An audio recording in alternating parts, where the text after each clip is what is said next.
Tumbang di Jalan Metro Pondok Indah. Pohon ambruk menimpa sebuah mobil hingga pengendara tewas di lokasi.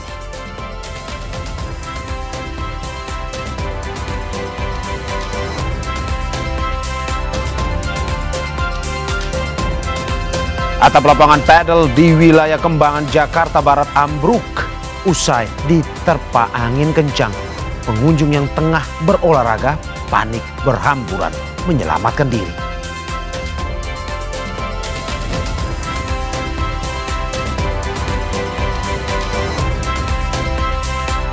Pemerintah resmi melegalkan pelaksanaan umroh mandiri. Kebijakan ini menuai pro kontra, terutama dari pengusaha travel yang terancam kelangsungan bisnisnya.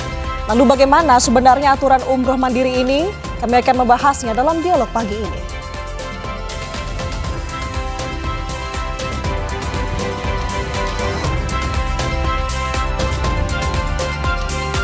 Presiden Amerika Serikat Donald Trump saat pidato di KTT ke-47 ASEAN menyampaikan pujian dan menyampaikan apresiasi kepada Presiden Prabowo Subianto atas perannya mendukung upaya perdamaian di kawasan Timur Tengah.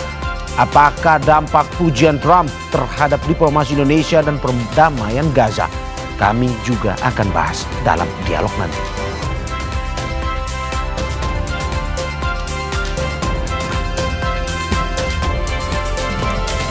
Dalam setahun pemerintahan Prabowo Gibran, bursa pasar saham berjalan naik turun.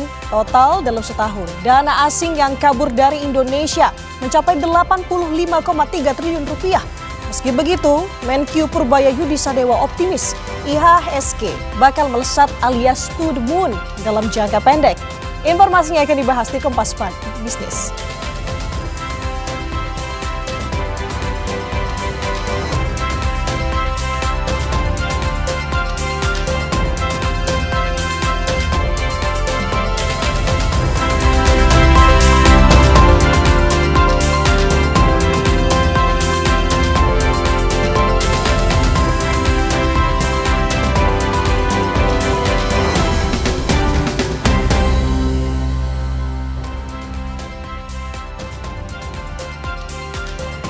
Halo, selamat pagi saudara, bagaimana kabar Anda? Semoga senantiasa selalu diberikan kesehatan. Senang sekali Sapa Indonesia Pagi kembali hadir hari ini di hari Senin 27 Oktober 2025. Kali ini bersama saya Nanda Aprilia. Dan saya Mario Sarong. Ada sejumlah informasi tentunya yang sudah kita rangkum untuk kita bagikan pada pagi hari ini. Beberapa di antaranya tentu yang menjadi highlight di akhir pekan selama sepekan kemarin ya. Mario, salah satunya yang masih berlangsung sampai dengan hari ini dan sampai dengan besok sebenarnya adalah KTT ASEAN ke-47 yang diselenggarakan di Malaysia. Di Kuala Lumpur. Ada beberapa poin sebenarnya ini juga dibahas di harian Kompas, saudara. Ya. Ada foto berita di sini, ini menunjukkan bahwa dengan judul besarnya Timor Leste resmi jadi anggota ASEAN. Ya, betul. Dan di mana juga memang sebenarnya dalam KTT ASEAN kemarin Presiden Trump seperti biasa, lagi-lagi Presiden kita Prabowo Subianto mendapatkan pujian yang begitu hangat dari Presiden Trump. Kenapa? Tidak hanya di panggung dunia, di KTT ASEAN pun Trump ingin bilang bahwa Presiden Prabowo punya jasa besar, punya komitmen besar dalam mendukung perdamaian khususnya di Timur Tengah seperti yang dilakukan di kemarin waktu di PBB ya. Oke, kalau dilihat-lihat memang ini bukan kali pertama ya Presiden Trump suka memuji Presiden Prabowo Subianto, apalagi di acara-acara forum terbuka KTT.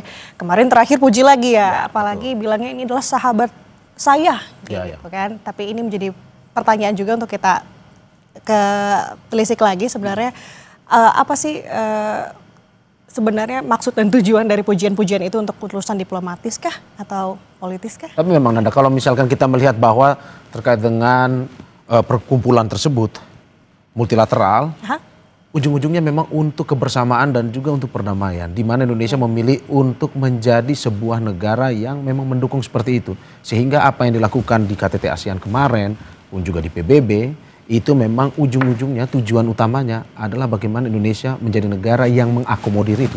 Oke, ini ditunjukkan dengan sikap ya sejauh ini. Oke, itu ntar kita akan bahas juga saudara di salah satu segmen di Sapa Indonesia Pagi. Tapi sebelum ke sana kita akan informasi pertama lebih dulu.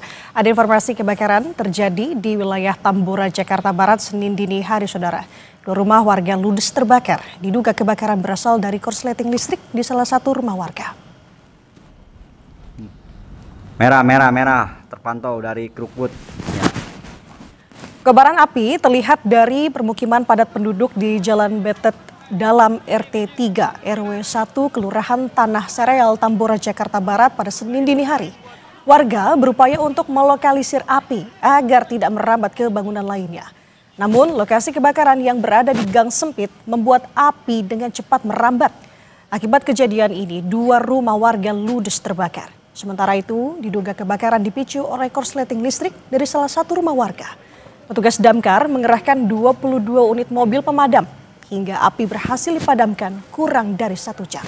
Tidak ada korban jiwa dalam peristiwa ini, saudara. Kebakaran ini ditangani oleh Polsek Tambora, Jakarta Barat.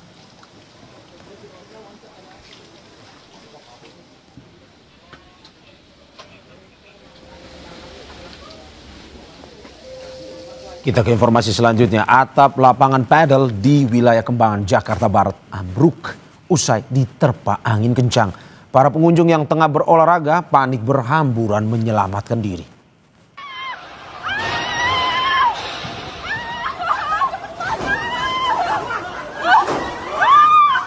Inilah detik-detik rekaman video amatir dari pengunjung saat angin kencang menghantam sarana lapangan padel di kawasan Meruya, Kembangan, Jakarta Barat.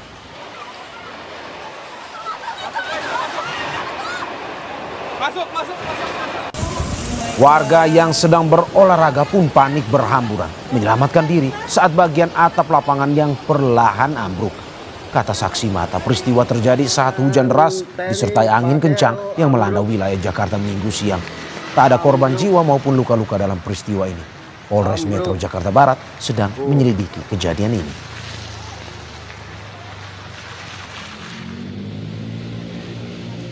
Angin dia hujan mas, pada hujan. Ini melengkung yang sini nih, begini. Nah, terus sekarang terus anginan sini kan terus doyok ke sana. Tadi angin kencang banget Pak? Kenceng, gede angin. Posisi lagi rame atau gimana? Rame. Orang rame di dalam, pada main terus. Tapi ada korban jiwa tadi? Gak ada, alhamdulillah. Nggak ada. Masih mengenai hujan deras disertai dengan angin kencang, saudara, membuat sebuah pohon palem tumbang di Jalan Metro Pondok Indah. Pohon ambruk ini menimpa sebuah mobil hingga pengendara tewas di lokasi.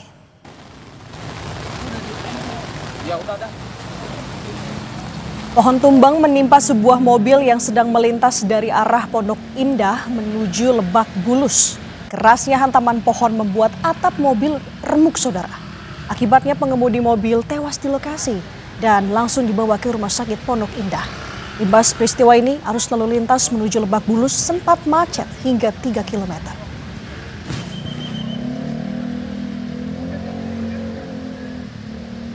Dari Pondok Indah.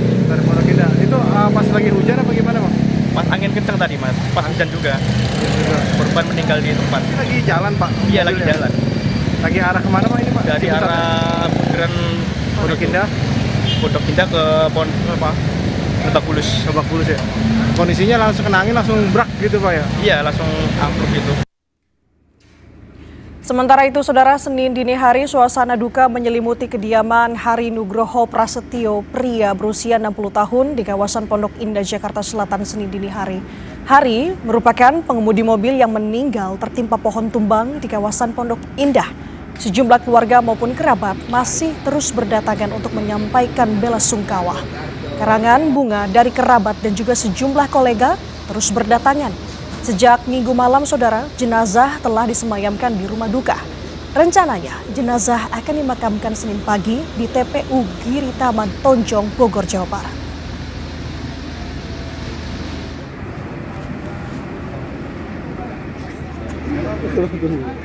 Hujan deras yang mengguyur Jakarta pada Minggu siang membuat jalan di wilayah Joglo, Jakarta Barat terendam banjir setinggi 40 hingga 50 cm. Banjir membuat motor yang nekat melintas mogok atau mengalami mati mesin. Ruas jalan Basoka Raya ini menjadi salah satu ruas jalan yang menjadi langganan banjir apabila terjadi hujan dengan intensitas tinggi. Buruknya sistem drainase air membuat debit air hujan tidak tertampung hingga menutupi ruas jalan. Warga berharap adanya solusi dari pemerintah untuk mengatasi banjir di lokasi ini.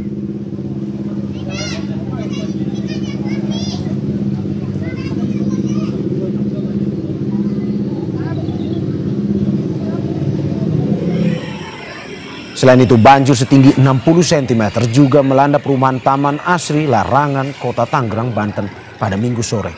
Akibatnya sejumlah kendaraan roda 2 mogok karena nekat menerobos arus banjir. Selain karena intensitas hujan yang tinggi sejak Minggu siang, kurang baiknya sistem drainase juga menjadi penyebab terjadinya banjir di perumahan Taman Asri.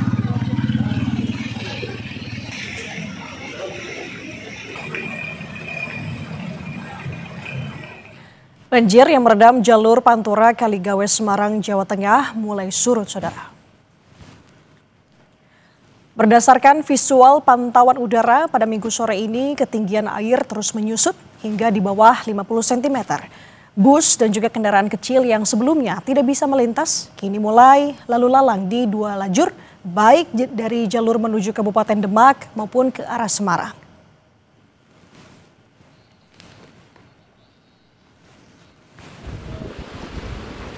Meski banjir perlahan surut, kondisi terparah berada di depan Rumah Sakit Sultan Agung Semarang yang masih mencapai 40 cm.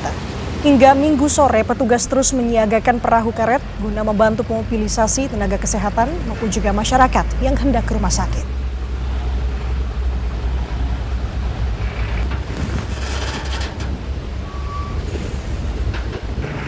Wakil Wali Kota Semarang, Iswar Aminuddin, mengatakan penanganan banjir di Kota Semarang sudah terprogram dan masih terus berjalan. Seperti pembangunan tol Semarang-Demak yang memiliki kolam retensi seluas 250 hektar hingga normalisasi Kali Tenggang, termasuk di dalamnya penambahan kapasitas pompa air di Pasar Waru dan juga di Kelurahan Mukti Harjokidul.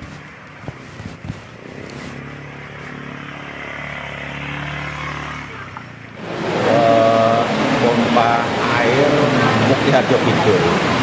Itu tidak ada penambahan kapasitas dari proyek tersebut dan hari ini juga belum dipasang. Kita berbicara tentang alam. Kalau kemarin timeline dari kementerian yang dalam hal ini BPWS per 1 November untuk pompa yang ada di Tenggang sudah bisa berjalan semuanya. Tetapi ternyata bahwa hujan sudah datang dulu, walaupun sebetulnya hujan ini belum mencapai titik klimaksnya. Saudara, jangan kemana-mana, Sapa Indonesia Pagi akan segera kembali dengan informasi lainnya. Salah satunya, seorang sopir ambulans meninggal dunia sesaat setelah mengantarkan jenazah ke Kabupaten Ciamis. Diduga sang sopir meninggal akibat serangan jantung. Berita ini viral di media sosial.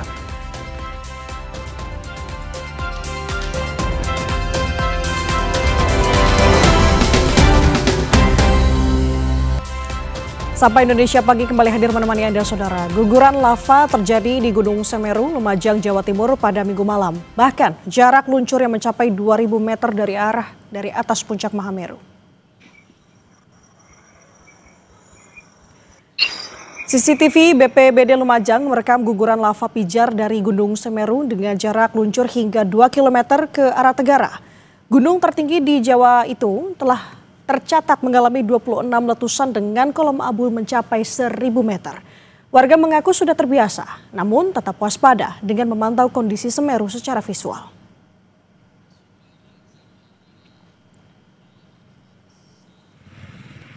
Ke informasi lain, seorang sopir ambulans meninggal dunia sesaat setelah mengantarkan jenazah ke Kabupaten Ciamis, Jawa Barat. Diduga korban meninggal akibat serangan jantung. Dari video warga terekam saat mobil ambulans tiba di rumah duka di Kecamatan Panjaluka, Kabupaten Ciamis, Jawa Barat. Warga kaget saat melihat sopir akan turun mobil, tiba-tiba tubuhnya mendadak lemas dan ambruk. Warga berusaha menolong, namun saat dibangunkan, korban sudah tak sadarkan diri. Warga sempat membawa sopir ambulans ke Puskesmas Panjalu untuk mendapatkan pertolongan, tetapi nyawanya tidak tertolong. Menurut adik korban, saudara, korban tidak memiliki riwayat penyakit. Dugaan sementara korban meninggal akibat serangan jantung. Bulan itu di saat mau membuka pintu langsung aja tergeletak gitu. Tergeletak, nggak tahu kenapa gitu ya. Disangka pingsan kali ya? Disangka pingsan, iya. Kalau nggak buka pintu mungkin disangka tiduran, paling nyandar di kursi gitu. Pas itu mau buka pintu langsung maut menjemput.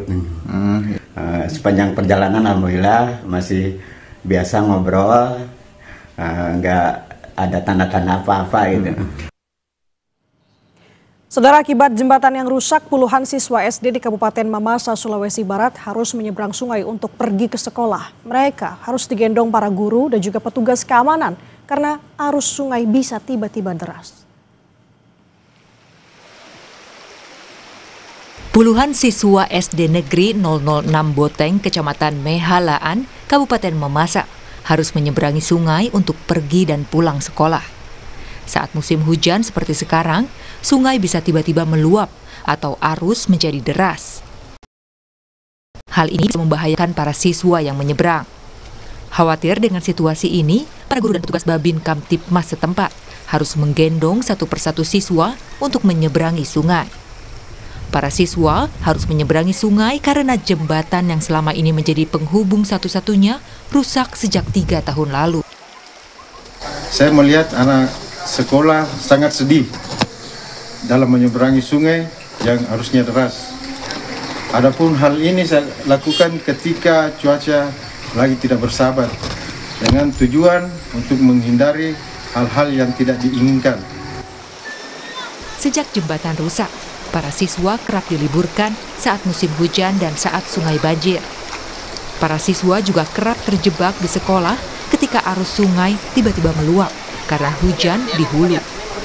Pihak sekolah dan orang tua siswa berharap pemerintah segera membangun jembatan penghubung agar siswa dan guru bisa pergi ke sekolah dengan aman. Tim Liputan Kompas TV. Informasi lain, saudara, petugas gabungan evakuasi jenazah dalam sumur sedalam 15 meter di Kabupaten Tulung Agung, Jawa Timur. Dari hasil penyelidikan, tubuh jenazah tidak ditemukan tanda-tanda kekerasan. Temuan jasad seorang pria di dalam sumur mengagetkan warga desa Sukorejo Wetan, Kecamatan Rejo Tangan, Tulung Agung, Jawa Timur. Korban diketahui bernama Ayoga Erdiansyah, pemuda 27 tahun warga desa setempat. Evakuasi jenazah korban dilakukan personel Dinas Pemadam Kebakaran dan Penyelamatan Tulung Agung. Dalam waktu 30 menit, jenazah berhasil diangkat dari sumur sedalam 15 meter. Kurang lebih 15 meter. Kesulitannya apa, Mas? Untuk kesulitan tidak ada terkendala, cuma untuk diameternya sumur itu kurang lebih 70 cm. Jadi untuk geraknya petugas yang mau evakuasi itu dari ruang geraknya itu agak terkendala tersulit. Polisi bilang, dari hasil pemeriksaan tidak ditemukan tanda kekerasan di tubuh korban. Korban pun diduga meninggal akibat tercebur. Kami melaksanakan visum luar. Dari visum luar kita tidak menemukan kekerasan, unsur kekerasan, luka kekerasan. Jadi untuk pihak keluarga tidak menghendaki otopsi dalam.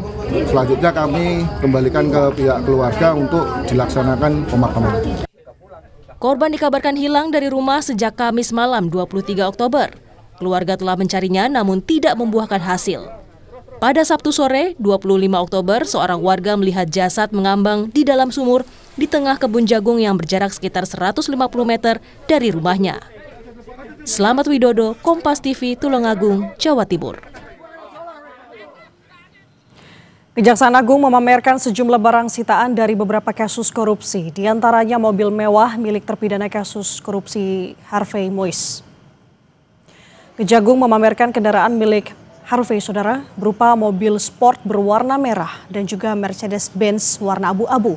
Ada juga kendaraan motor mewah milik terpidana dan terdakwa lainnya yang dipamerkan di lapangan Banteng, Jakarta Pusat.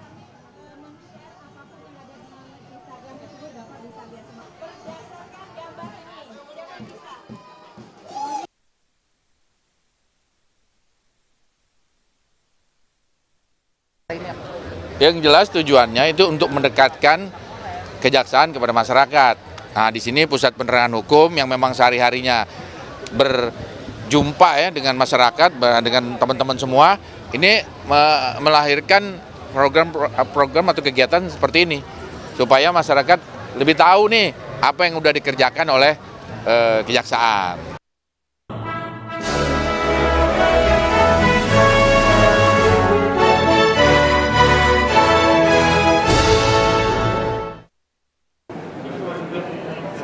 Ketua Mahkamah Agung Republik Indonesia melantik 9 hakim agung dan 1 hakim ad hoc hak asasi manusia. Pelantikan digelar dalam sidang paripurna pengambilan sumpah jabatan dan pelantikan yang diselenggarakan pada hari Kamis 23 Oktober 2025 di ruang Kusuma Atmaja, Gedung Mahkamah Agung, Jakarta. Acara pelantikan ini menandai pengisian sejumlah posisi penting di lembaga yudikatif tertinggi Indonesia. Sebelumnya, Hakim Agung terlantik telah melalui serangkaian tahapan seleksi ketat di Komisi Yudisial dan uji kelayakan serta kepatutan di hadapan Komisi 3 DPR RI pada September silam. Ketua MA Sunarto membacakan sumpah jabatan berdasarkan surat keputusan Presiden Republik Indonesia yang menegaskan tanggung jawab besar yang diemban oleh Hakim Agung terlantik. Bagi saudara-saudara seluruhnya, akan memenuhi kewajiban Hakim Agung dengan sebaik-baiknya dan seadil-adilnya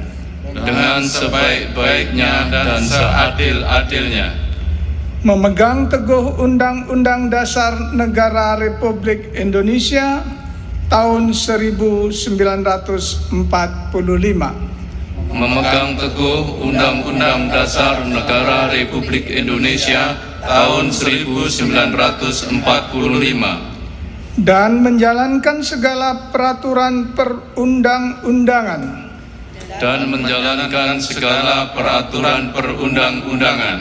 dengan seluruh-luruhnya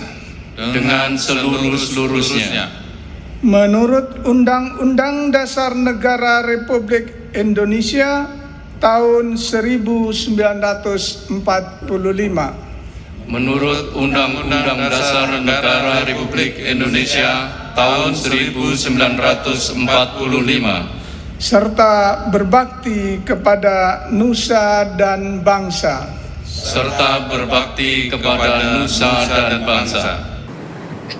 Kesembilan Hakim Agung yang dilantik terdiri dari 1 orang Hakim Agung Kamar Pidana, 2 orang Hakim Agung Kamar Perdata, 2 orang Hakim Agung Kamar Agama, 3 orang Hakim Agung Kamar Tata Usaha Negara, dan 1 orang Hakim Agung Kamar Militer. Selain itu, ada 1 orang Hakim ad hoc hak asasi manusia. Hakim Agung dan Hakim ad hoc yang dilantik diantaranya adalah Suradi sebagai Hakim Agung Kamar Pidana, Enit Hasanuddin dan Heru Pramono sebagai Hakim Agung Kamar Perdata, Lailatul Arofah dan Muhayah sebagai Hakim Agung Kamar Agama, Hari Sugiharto, Budi Nugroho, dan Diana Malemita Ginting sebagai Hakim Agung Kamar Tata Usaha Negara, Agustinus Purnomo Hadi sebagai Hakim Agung pada Kamar Militer, sedangkan Hakim ad hoc hak asasi manusia yang dilantik adalah M. Puguh Haryogi.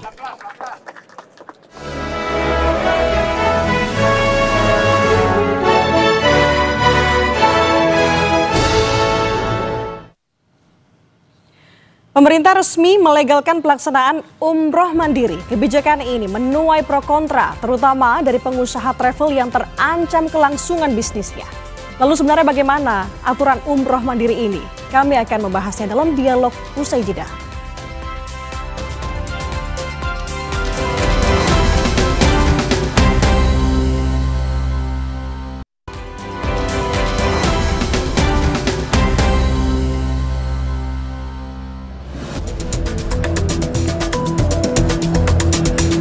Pemerintah resmi memperbolehkan pelaksanaan umroh mandiri. Dengan begitu, calon jemaah bisa berangkat sendiri tanpa melalui Biro Perjalanan Umroh. Sebelumnya, umroh hanya bisa dilakukan melalui penyelenggara perjalanan ibadah umroh atau PPIU. Ada sejumlah syarat yang wajib dipenuhi calon jemaah sebelum melakukan umroh mandiri. Hal ini diatur dalam Pasal 87A Undang-Undang Nomor 14 Tahun 2025. Di antaranya beragama Islam, memiliki paspor yang masih berlaku paling singkat 6 bulan dari tanggal pemberangkatan, memiliki tiket pesawat tujuan Arab Saudi yang sudah jelas tanggal keberangkatan dan kepulangannya, memiliki surat keterangan sehat dari dokter, dan memiliki visa serta tanda bukti pembelian paket layanan melalui sistem informasi kementerian. Wakil Menteri Haji dan Umroh Danin Anzar Simanjuntak mengatakan, kebijakan ini mengikuti perkembangan regulasi Kementerian Haji dan Umroh Arab Saudi. Danin menambahkan, kebijakan umroh mandiri sudah diatur melalui Undang-Undang Nomor 14 Tahun 2025. Pada saat ini pintu atau gerbang untuk pelaksanaan haji mandiri memang sangat dibuka oleh Kementerian Haji dan Umroh Saudi Arabia, di mana banyak sekali jamaah umroh mandiri dari seluruh dunia termasuk dari Indonesia sudah melakukannya selama ini, sehingga kita ingin melindungi seluruh jamaah umroh mandiri atau seluruh jamaah umroh kita, maka kita masukkanlah di dalam undang-undang untuk memastikan perlindungan terhadap jamaah umroh mandiri. Menyikapi kebijakan pemerintah, Sekretaris Jenderal Asosiasi Muslim Penyelenggara Haji dan Umroh, Ampuri, Zaki Zakaria mengatakan ada bahaya dan risiko saat umroh mandiri. Menurutnya, jamaah umroh berpotensi tak mendapat pembinaan manasik, bimbingan fikih, dan perlindungan hukum. Serta banyak jemaah yang masih awam terkait regulasi visa, mikot, dan aturan syar'i. Ia juga menegaskan bahwa umroh adalah ibadah, bukan wisata. Bahwa perjalanan ibadah umroh itu berbeda dengan perjalanan wisata lainnya. Jadi penting perjalanan umroh itu dibimbing oleh penyelenggara resmi yang berpengalaman tentunya. Karena kalau saja perjalanan ini tanpa bimbingan dan tidak mengerti syarat rukunnya, maka akan menjadi sia-sia perjalanannya. Pelaksanaan umroh mandiri bukan berarti jemaah dapat berangkat tanpa pantauan negara. Setiap jemaah wajib melaporkan diri melalui sistem yang terintegrasi antara pemerintah Indonesia dan pemerintah Arab Saudi. Tim Liputan Kompas TV.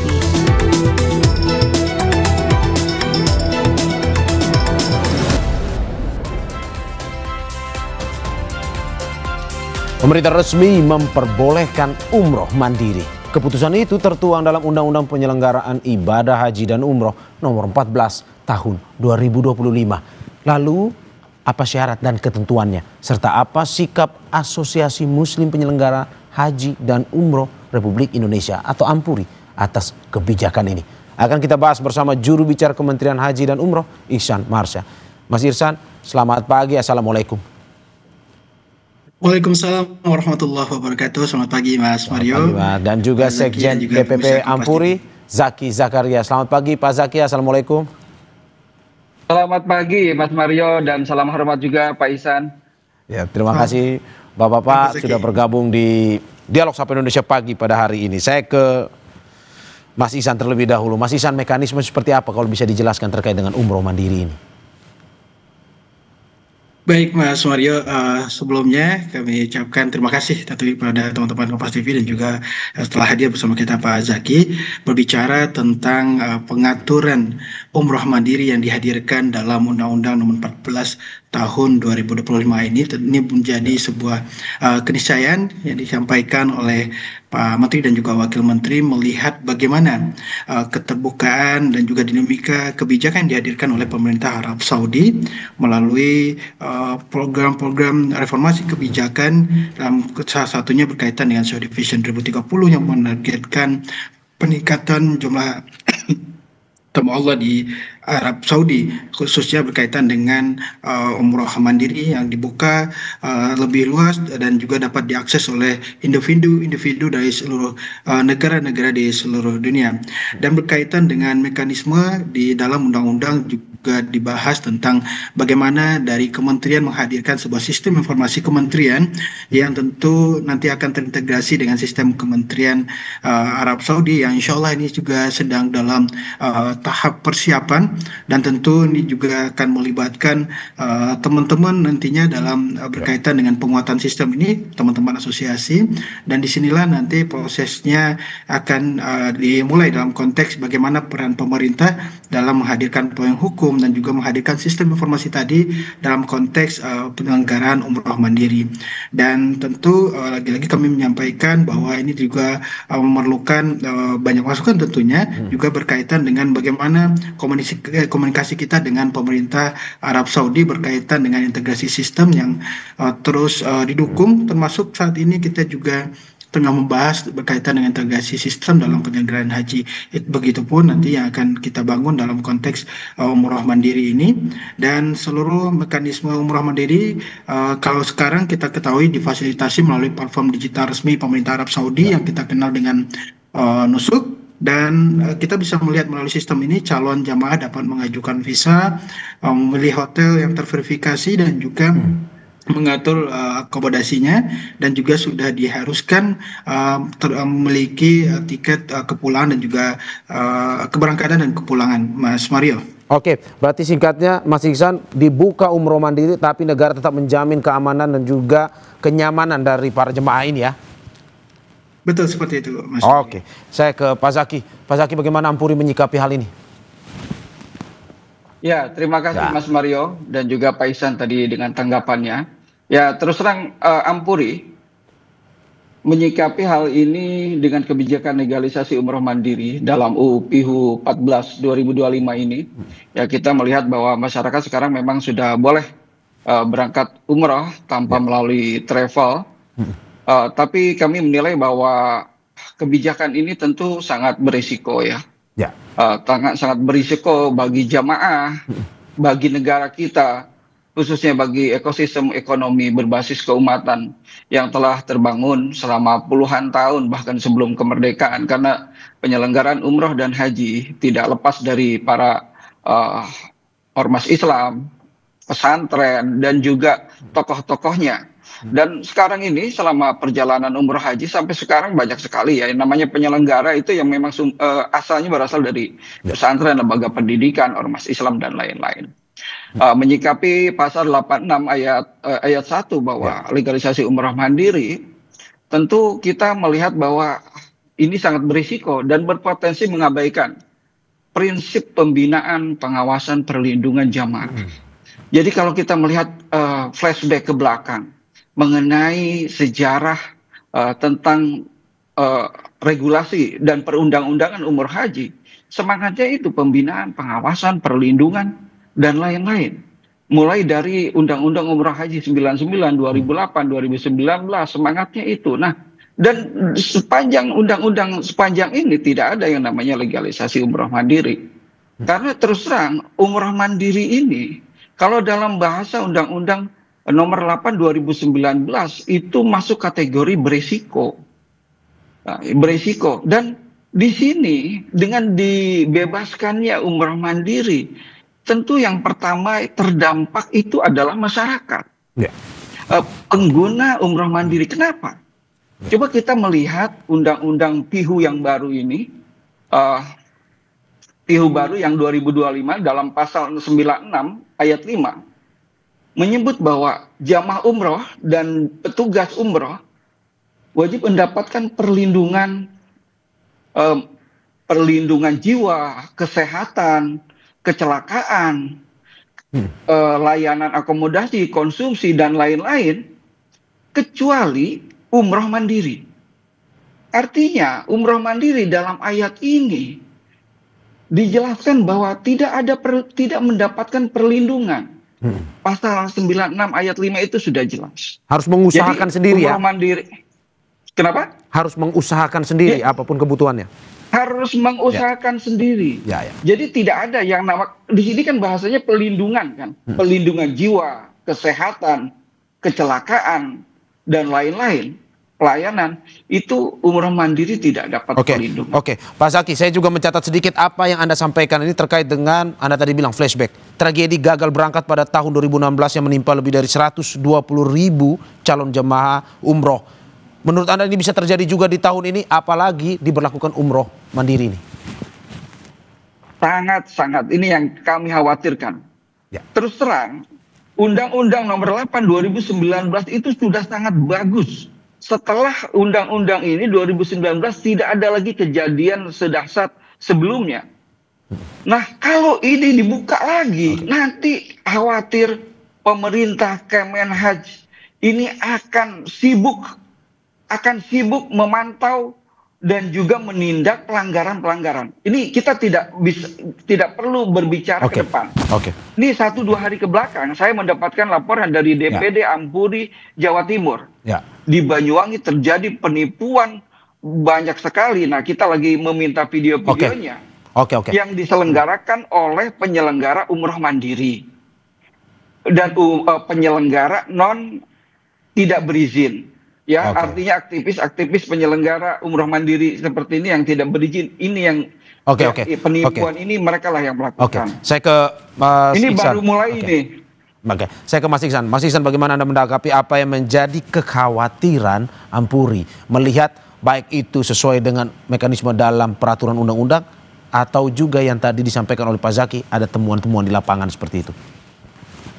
Baik, Pak Mas Mario dan juga Pak Zaki. Di sini tentu pemerintah dalam hal ini justru memahami apa yang menjadi kekhawatiran dari teman-teman asosiasi. Bahkan kalau kita bicara soal pembinaan dan juga bicara soal pemantauan perlindungan jamaah, justru dengan adanya payung hukum ini bagian dari penguatan perlindungan. Kita tentu tidak bisa menutup mata dan kita harus menyiapkan kebijakan yang kompatibel karena umroh mandiri itu tentu Pak Zaki juga tahu umroh mandiri tidak terjadi tidak berlaku saat undang-undang saja ini disahkan. Namun ini sudah berlaku sejak Arab Saudi membuka keran besar-besaran berkaitan dengan kebijakan umroh mandiri yang bisa diakses oleh siapa saja. Untuk itu perlu adanya perlindungan, perlu adanya payung hukum yang dihadirkan dalam undang-undang ini. Makanya di sini bahkan ada di beberapa poin yang juga ditegaskan bahwa bagaimana jaminan untuk layanan yang mesti dipastikan oleh jamaah dan juga ada mekanisme pelaporan yang harus disampaikan oleh jamaah jika layanan yang didapatkan tidak sesuai dengan yang disepakati misalnya. Termasuk disinilah kalau tentu tadi Pak Zaki menyebutkan berkaitan dengan bagaimana pemerintah tidak disibukkan dengan pemantauan dan justru disinilah peran pemerintah yang perlu harusnya diperkuat bahwa ada warga negara kita yang melaksanakan umroh mandiri dan perlu perlindungan. Catatannya tentu berkaitan dengan bagaimana kita menghadirkan mekanisme yang tertib dan juga mekanisme yang tentu tidak merugikan banyak pihak. Dan kalau kita berbicara tentang undang-undang yang mengatur pada pasal 88 ayat A yang berkaitan dengan nomor 14 tahun 2025 tentang penyelenggaraan ibadah haji dan umroh yang memiliki 2 hak pokok di mana jamaah dapat memperoleh layanan sesuai perjanjian tertulis antara penyedia layanan dan jamaah umroh. Artinya di sini ada mekanisme jaminan dan juga bagaimana jamaah dapat memastikan layanan yang diterima nantinya untuk umroh mandiri. Begitupun juga mekanisme pelaporan yang diatur dalam undang-undang ini kepada Menteri Haji dan Umroh. Dan perlu kami sampaikan juga justru spirit yang ingin dihadirkan dalam undang-undang ini tentu hadirkan ekosistem ekonomi penyelenggaraan ibadah umroh yang berkeadilan dan juga sehat dan berkeadilan, Mas Mario. Kalau tadi disinggung berkaitan dengan kelompok-kelompok yang menghimpun jamaah dan mengatasnamakan umroh mandiri, ini justru yang dipertegas di dalam undang-undang ini bahwa ini akan dikenakan sanksi berkaitan dengan oknum-oknum tertentu yang mencoba menghimpun kelompok atau orang-orang yang melaksanakan dan mengatasnamakan umroh mandiri. Begitupun yang saat ini santer adanya kelompok-kelompok yang juga mengatasnamakan biro perjalanan dan juga namun tidak memiliki izin. Disinilah ada penekanan dan juga fungsi perlindungan pemerintah dalam menjamin ekosistem ekonomi dalam penyelenggaraan ibadah umroh. Di sini konteks perlindungan yang dihadirkan, Mas Mario. Mas Iksan, tapi bagaimana dari negara sendiri menjamin bahwa mereka yang melakukan umroh mandiri ini tetap aman, tidak berbuat pelanggaran pada akhirnya dan juga ya tetap ya nyaman melakukan umroh di sana? Baik, maka tadi ada mekanisme tadi Mas ya kaitan dengan bagaimana jamaah yang berangkat juga sudah harus memastikan berbagai syarat-syarat yang perlu dipenuhi, dan spiritnya tentu bagaimana jamaah mampu melaksanakan ibadah yang tadi berkaitan dengan umroh mandiri adalah dalam konteks bertanggung jawab dalam hal ibadahnya. Dan kalau tadi juga disinggung oleh Pak Zaki berkaitan dengan umroh ini bukanlah berkaitan dengan spiritual, bukan wisata. Ini justru sebabnya pemerintah menegaskan bahwa umroh mandiri bersifat personal yang bukan kelompok atau bisnis perjalanan. Untuk itu bagi jamaah yang membutuhkan bimbingan, fasilitas, dan pendampingan ibadah, tentu jalur yang utama tentu tetap menjadi pilihan terbaik adalah bersama teman-teman penyelenggara perjalanan ibadah umroh. Dan disinilah pembedanya yang perlu kita pahami, Mas Mario. Artinya kita bisa melihat bahwa dalam pelaksanaan, dalam payung hukum yang dihadirkan dalam umroh mandiri ini justru yang kami yakini tidak akan menggerus ekosistem penyelenggaraan perjalanan ibadah umroh. Oke, saya ke Pak Zaki. Pak Zaki, kalau kita melihat sendiri undang-undangnya, pasal 87 itu yang mengisi terkait dengan syarat itu salah satunya visa dan pembukti pembelian paket layanan terdaftar melalui sistem informasi kementerian. Berarti hanya mereka yang terdaftar platform-platform penyelenggara ini. Menurut Anda tidak seperti itu, seperti temuan Anda di lapangan bersama teman-teman? Ya, Mas Mario, jadi untuk bab yang pasal 87 ini, yang ayat 5, ayat F ya, memiliki tanda bukti, yang memiliki bukti bukti pembelian paket layanan dari penyedia layanan yang didapatkan dalam sistem informasi kementerian. Nah ini memang pengikat bahwa umroh mandiri itu tidak semerta-merta bisa berangkat secara mandiri, semua bebas memilih gitu, tidak juga. Karena memang kalau yang kami pahami dari undang-undang PIHU yang baru ini bahwa umroh mandiri juga masih terikat. Yang pertama, yang itu diantara 5 syarat tadi, yang syarat kelima itu adalah bahwa umroh mandiri pun harus membeli paket layanannya di dalam sistem informasi kementerian. Tinggal mungkin kita sama-sama mungkin kita tanyakan langsung ke Pak Ihsan, ya, perwakilan dari Kementerian Haji. Kira-kira kapan itu sistem informasi kementerian yang menyediakan layanan yang bisa dibeli jamaah umroh mandiri itu kira-kira kapan munculnya? Kemudian penyedia layanan, kita juga perlu tanya langsung ke Pak Ihsan, penyedia layanan itu dalam penafsiran Kementerian Haji itu siapa saja? Apakah PPU penyelenggara perjalanan ibadah umroh Indonesia juga ada di dalam sistem dan sebagai penyedia layanan juga? Oke, Pak Ihsan bisa langsung menjawab pertanyaan Pak Zaki.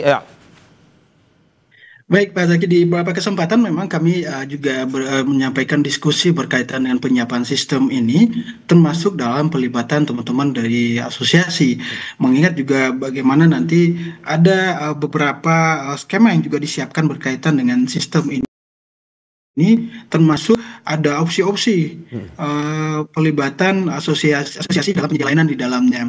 Dan tentu untuk prosesnya sekarang tentu sedang kami persiapkan di tengah proses penyiapan yang paralel dengan Pak Zaki juga sendiri tahu berkaitan dengan proses-proses yang tengah disiapkan oleh Kementerian Haji yang saat ini dalam yang paralel dengan proses penataan kelembagaan dan juga proses penyiapan penyelenggaraan ibadah haji. Namun yang ingin kami garis bawahi tentu kalau kita bicara sistem agar pemantauan dan pelindungan juga lebih optimal, bagaimana nanti jamaah dapat mengakses melalui sistem informasi, tentu harus terintegrasi dengan sistem yang dihadirkan oleh Arab Saudi, yang kalau sekarang kita ketahui adalah melalui nusuk misalnya. Di jamaah juga termasuk di sana layanan-layanan yang sudah ditunjuk oleh otoritas Saudi itu sendiri, baik itu akomodasi hotel yang di sana dan juga akomodasi yang lain. Tentu disinilah nanti kita akan perkuat di sistemnya, dan tentu dengan juga turut melibatkan teman-teman dari asosiasi. Di sini diskusi kita dalam beberapa waktu terakhir juga seperti itu, berkaitan dengan integrasi sistem ini dan juga sistem yang tengah kita persiapkan. Mas Mario dan Pak Zaki. Oke, Pak Zaki, sistem seperti apa yang mungkin menurut Anda pada akhirnya tidak melemahkan penyelenggara travel umroh lokal ini? Takutnya bisa mengganggu ekonomi juga seperti yang ditakuti oleh Ampuri. Baik, Mas Mario, moga-moga apa yang saya sampaikan sekarang ini bisa didengar Bapak Presiden ya minimal Pak Teddy ya, bahwa terus terang dari alasan-alasan legalisasi umrah mandiri ini, seperti yang tadi disampaikan Pak Ihsan, satu dengan visi Saudi membuka diri, Saudi apalagi kita beradaptasi dengan Saudi. Nah ini terus terang menurut kami, saya berdialog RDPU dengan DPR RI sejak Februari, kita sudah menyampaikan bahwa kita jangan selalu memperhatikan Saudi Vision. Semestinya kita juga memperhatikan Indonesia Vision 2045. Kenapa kita membuka platform luar negeri asing ya? Atau platform Saudi membuka diri itu B2C hanya untuk negara-negara minoritas. Seperti Eropa, Amerika, itu pun di sana penyelenggara seperti kami lebih diminati daripada yang berangkat langsung. Yang tadi disampaikan bahwa Saudi sudah menerima umroh mandiri dari seluruh negara itu tidak tepat. Berarti menurut Anda tidak cocok di Indonesia ya? Tidak cocok diberlakukan di Indonesia? Sangat tidak cocok. Dan tidak ada negara Muslim pengirim jamaah umroh dan haji yang membuka diri terus platform lusuk dibuka di Indonesia diintegrasikan, tidak ada. Seperti Mesir ya, India, Pakistan, Turki, tidak ada yang melakukan hal itu.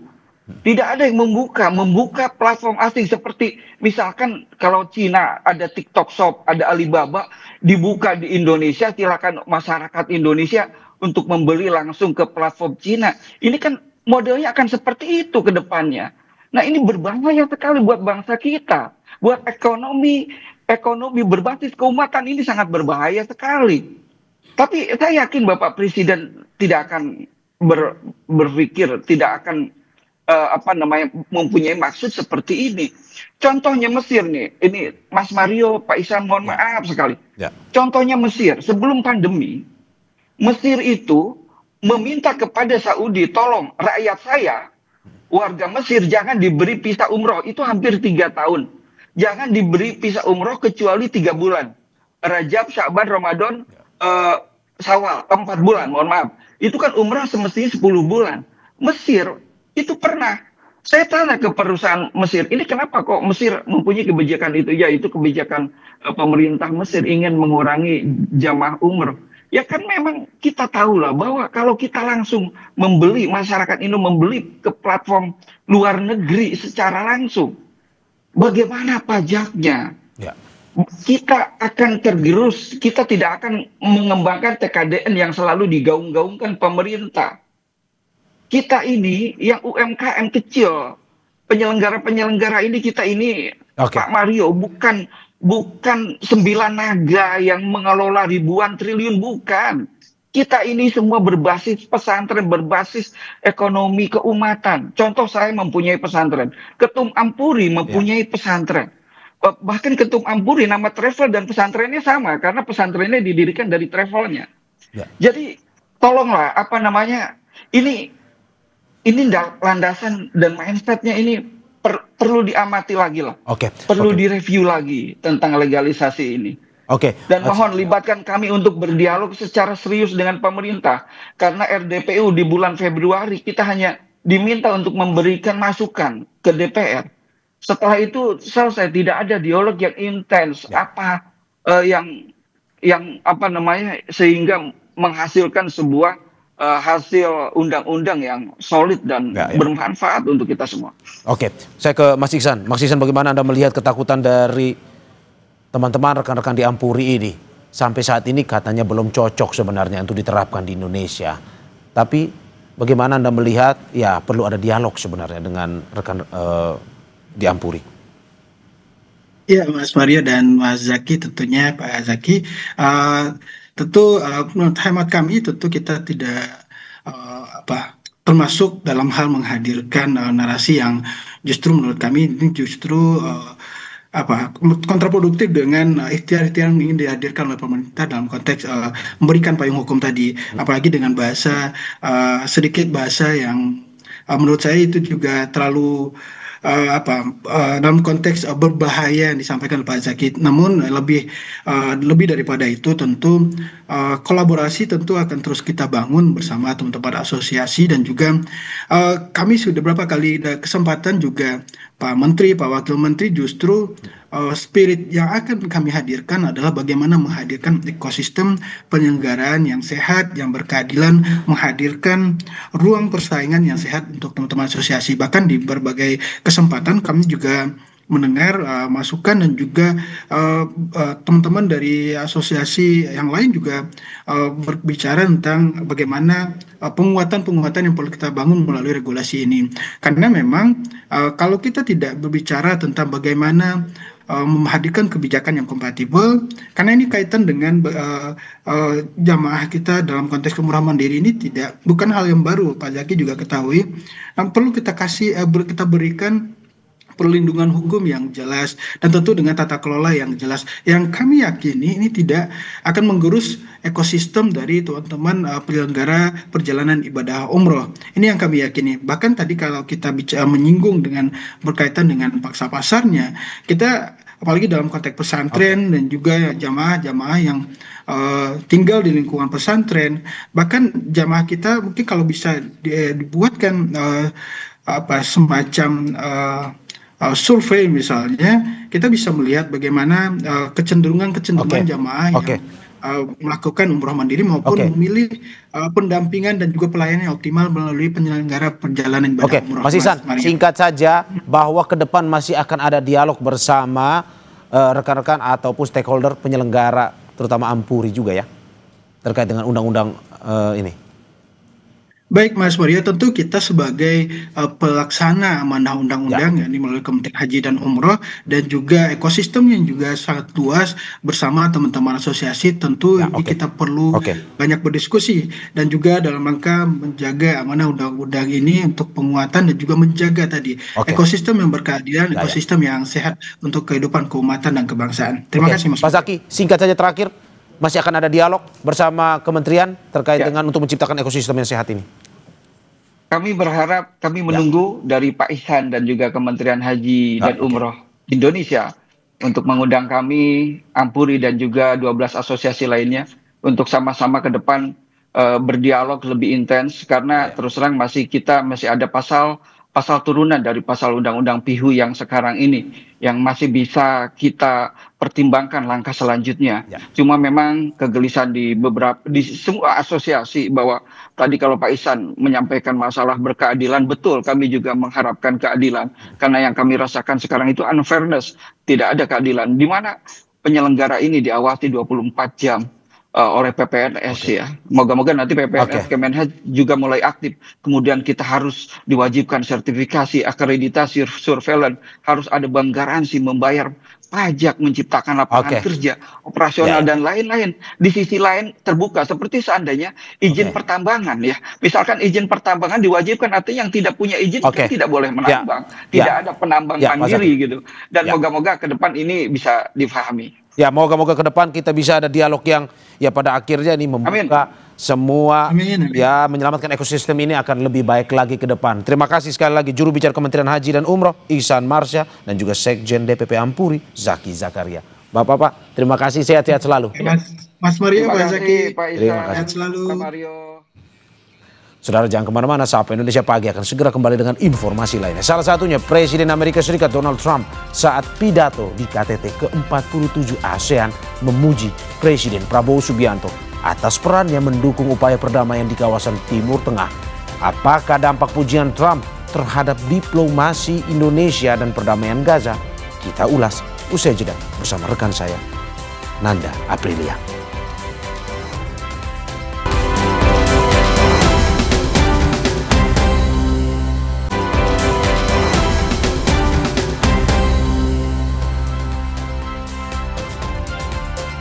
Presiden Amerika Serikat Donald Trump menyampaikan pujian dan menyampaikan apresiasi kepada Presiden Prabowo Subianto atas perannya mendukung upaya perdamaian di kawasan Timur Tengah, terutama di Gaza. Trump menyebut Prabowo sebagai sahabatnya yang punya peran luar biasa. Pernyataan itu disampaikan Trump dalam pidatonya pada konferensi tingkat tinggi ke-47 ASEAN yang digelar di Kuala Lumpur Convention Center, Malaysia. Trump dengan jelas menyebut Presiden Prabowo mempunyai peran dalam perdamaian di Timur Tengah. Trump pun berharap agar perdamaian di kawasan negara Timur Tengah terus menguat.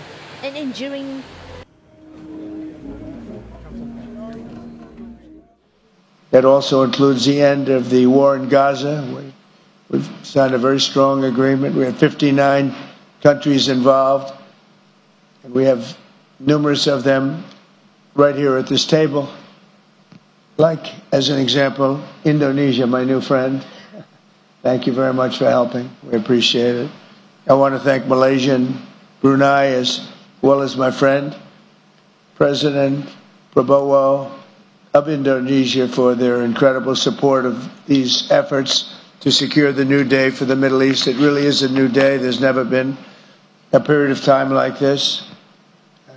The Middle East will have peace after 3,000 years. This is a very strong peace. It's going to be an everlasting peace. Sementara itu, Presiden Prabowo mendukung keterlibatan Amerika Serikat di kawasan ASEAN, termasuk dalam upaya memediasi konflik Thailand dan juga Kamboja. KTT ke-47 ASEAN mengangkat tema Inclusivity and Sustainability. Pada momen pembukaan KTT, Prabowo bersama dengan pemimpin negara ASEAN lainnya menandatangani deklarasi penerimaan Timur Leste sebagai anggota ASEAN yang ke-11. Prabowo juga menghadiri rangkaian konferensi lainnya, yakni KTT ASEAN Jepang, KTT ASEAN India, dan KTT ASEAN Amerika Serikat. Ladies and gentlemen. Baik, bagus, baik. Kita we support continued U.S. engagement with ASEAN. The engagement has been very positive for ASEAN and for the United States, and we were very happy that the U.S. has mediated the conflict between Thailand and Cambodia.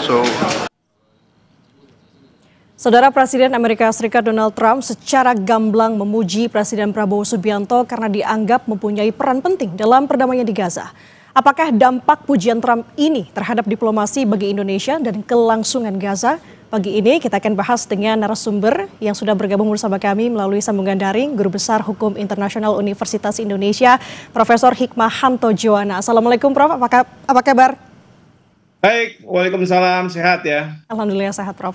Prof, belakangan ini Presiden Trump kan senang sekali memuji Presiden Prabowo dan menyebut bahwa Presiden Prabowo berperan besar dalam upaya perdamaian di Gaza. Nah, dari sudut pandang Anda Prof, bagaimana Anda melihat pernyataan tersebut khususnya untuk konteks diplomatik sejauh ini? Ya, pertama yang perlu kita pahami adalah pernyataan dari Presiden Trump ini bukan sekedar pernyataan ya. Tetapi saya melihat ada 3 hal penting ada pernyataan ini. Pertama adalah Indonesia sebagai negara mayoritas berpenduduk Islam terbesar di dunia, itu sampai hari ini masih belum mengakui Israel sebagai sebuah negara. Dan Indonesia membuat kondisi persyaratan kita akan mengakui Israel apabila Palestina dimerdekakan. Oleh karena itu, posisi ini sangat strategis dan Trump sangat tahu bahwa tanpa Indonesia ini perdamaian ini akan sulit untuk ditembus seperti itu. Hal yang kedua adalah saya melihat bahwa memang ada keinginan besar dari Israel untuk melakukan normalisasi hubungan dengan Indonesia, dan itu dilakukan melalui Amerika Serikat. Dan kita menggunakan bargaining chip ya untuk mengatakan bahwa kita akan mengakui Israel, tapi dengan catatan Israel harus mengakui Palestina sebagai sebuah negara. Ini juga menurut Trump saya rasa ini sangat penting. Bahkan yang ketiga, Steve Witkoff waktu dia membuat proposal perdamaian di Gaza yang disebut sebagai 20 poin proposal Trump, saya yakin beliau itu berkonsultasi dengan banyak kepala pemerintahan, kepala negara, terutama di Timur Tengah, lalu kemudian mungkin Eropa, dan kemudian negara-negara yang berpenduduk Islam terbesar di dunia. Indonesia itu salah satunya, dan Indonesia memberikan pemikiran-pemikiran sebagaimana terrefleksi dalam pidato Bapak Presiden pada waktu Majelis Umum PBB, sehingga support dari Indonesia ini sangat penting bagi Trump untuk bisa mengajukan proposal ini ke Netanyahu, Israel maupun ke Hamas, dan ini sudah dilakukan. Dan terakhir, peran strategis dari Indonesia adalah sebagaimana disampaikan oleh Presiden pada waktu pidato, yaitu akan menyumbang 20.000 bahkan lebih pasukan untuk masuk dalam ISF, International Stabilization Force. Sementara kita tahu Amerika Serikat hanya berkomitmen akan mengirim hanya sampai 200 pasukan. Sementara di negara-negara Timur Tengah kita masih belum tahu, tapi saya tidak yakin sebesar Indonesia. Sehingga ini sangat penting.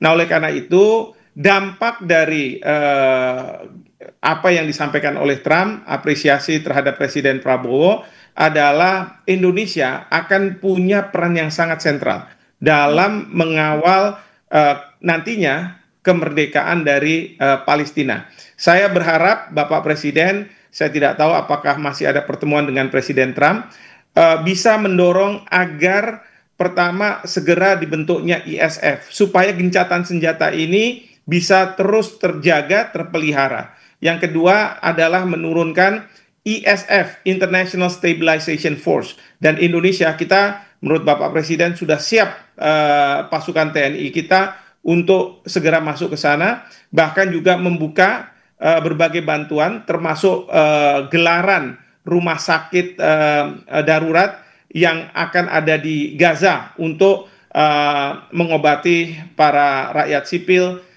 yang ada di Gaza. Dan terakhir, saya berharap Bapak Presiden bisa menyampaikan pada Presiden Trump bahwa sebaiknya kepala pemerintahan transisi nantinya akan dipimpin oleh warga negara Indonesia. Dan kalau itu bisa berhasil, Bapak Presiden tentu harus mengatakan bahwa kita akan menyumbang dana, katakanlah untuk pemerintahan transisi sementara ini sebelum nanti ada dana-dana dari berbagai negara. Dan yang kedua adalah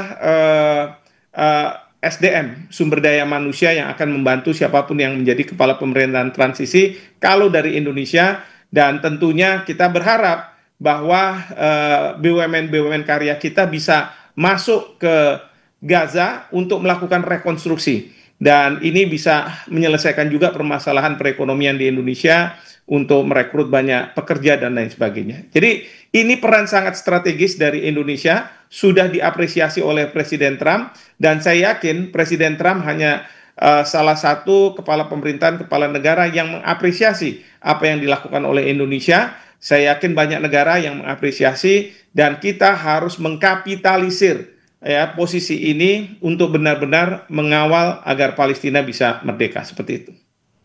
Oke, Prof, kalau misalkan Anda bisa sampaikan bahwa ini merupakan tanda baik begitu ya, sebenarnya kontribusi yang seperti apa yang dinilai realistis untuk bisa diberikan Indonesia untuk perdamaian di Gaza? Yang realistis adalah pertama ya endorsement dari Indonesia bahwa proposal yang disampaikan Trump ini adalah proposal yang signifikan, penting, dan realistis. Buktinya adalah Presiden Trump mengundang Pak Prabowo, walaupun beliau datang ke sana, Presiden kita datang ke sana tidak menyampaikan apapun, tidak berbicara dan sebagainya, tapi kehadiran beliau sangat dibutuhkan. Sama seperti pada waktu Presiden Prabowo dalam masa genting di dalam negeri harus datang ke Cina dalam rangka hari besar di Cina. Itu bagi Presiden Xi Jinping, kehadiran Indonesia melalui Presiden Prabowo itu dianggap sangat-sangat signifikan. Jadi ini boleh dibilang mungkin endorser, tapi endorser yang sangat-sangat penting. Itu yang pertama. Yang kedua adalah komitmen untuk kita membantu 20.000 pasukan. Ini bukan jumlah yang kecil nih, 20.000. Tadi saya sudah bandingkan dengan Amerika Serikat yang hanya 200 orang. Ini 20.000 berkali-kali. Kalau misalnya kita lihat dari jumlah yang 200. Ini komitmen yang berikutnya. Dan tentu komitmen yang ketiga yang sangat-sangat kita harapkan adalah kita Indonesia bisa menyumbang kepala pemerintahan transisi dari Indonesia, dan juga nanti yang berikutnya adalah bagaimana bantuan rumah sakit darurat di Gaza. Karena ketika Presiden masih menjadi Menteri Pertahanan, beliau sudah mengirim pasukan kesehatan dari TNI untuk melakukan pengobatan bagi warga Gaza. Dan yang terakhir, saya berharap betul bahwa Bapak Presiden bisa mendorong agar BUMN kita bisa berperan di sana. Mau itu BUMN karya, BUMN yang berkaitan dengan mungkin masalah infrastruktur, kemudian juga perbankan, itu harus bisa berperan di sana. Kita harus kapitalisir. Jangan sampai nanti Bapak Presiden sudah membuat ini semua, bagaimana dunia percaya dengan Indonesia, tapi Danantara tidak bisa berbuat apa-apa. Tapi menteri-menteri tidak bisa mendukung kebijakan dari Presiden. Ini yang harus dilakukan oleh para pembantu Presiden. Jangan sampai Presiden hanya berdiri sendiri dan dapat apresiasi tanpa ada follow up. Jadi ini sangat penting. Ya, jangan kita hanya berkutat di dalam saja, di dalam saja. Ini yang kita harus lakukan, dan kita berharap rekrutmen para pekerja bisa nantinya membanjiri di Gaza. Dengan demikian, ada keseganan dari Israel ketika pasukan mereka, IDF, akan melakukan serangan-serangan ke Gaza. Karena apa? Ada orang-orang Indonesia di sana. Dan mereka tentu tidak akan berani melakukan serangan-serangan terhadap Gaza apabila orang Indonesia sudah ada di sana, membanjiri di sana. Jadi ini penting sekali. Satu posisi yang sangat-sangat strategis. Demikian. Oke, kalau saya tangkap berarti instruksi dari pucuk pimpinan Presiden di sini juga harus laras dengan pembantu-pembantunya ya. Dalam arti di sini menteri-menterinya. Oke. Betul sekali, betul sekali. Jangan sampai menteri-menteri cuma diam saja tidak mengambil kebijakan karena takut kehilangan kursinya dan lain sebagainya. Itu tidak boleh seperti itu. Oke, Prof, kalau kita kembali lagi mengenai posisi Indonesia sejauh ini ya, Prof. Kita tahu bahwa kompleks sekali membicarakan mengenai isu di Gaza, konflik di Gaza. Kita tahu ada keterlibatan aktor besar seperti Amerika Serikat, Iran, dan juga Mesir begitu. Kalau Prof tadi menyinggung bahwa Indonesia punya peran sentral di sini, seberapa besar peluang Indonesia bisa berperan sebagai mediator yang efektif, Prof? Sekarang begini ya, kekuatan besar itu sebenarnya tumpuannya adalah Amerika Serikat. Karena tanpa Amerika Serikat, Israel tidak mungkin melakukan serangan ke Gaza. Tanpa Amerika Serikat, Israel tidak mungkin melakukan kekejaman di Gaza. Tanpa Amerika Serikat, Israel tidak mungkin akan mencaplok wilayah-wilayah Palestina. Nah, saya ambil contoh baru-baru ini, parlemen di Israel, dia akan mengesahkan rancangan undang-undang yang esensinya akan mencaplok tepi barat. Tapi apa yang dikatakan oleh Presiden Trump? Awas, jangan pernah melakukan itu, karena kalau melakukan itu, maka Amerika Serikat tidak akan mendukung apapun kebijakan dari Israel.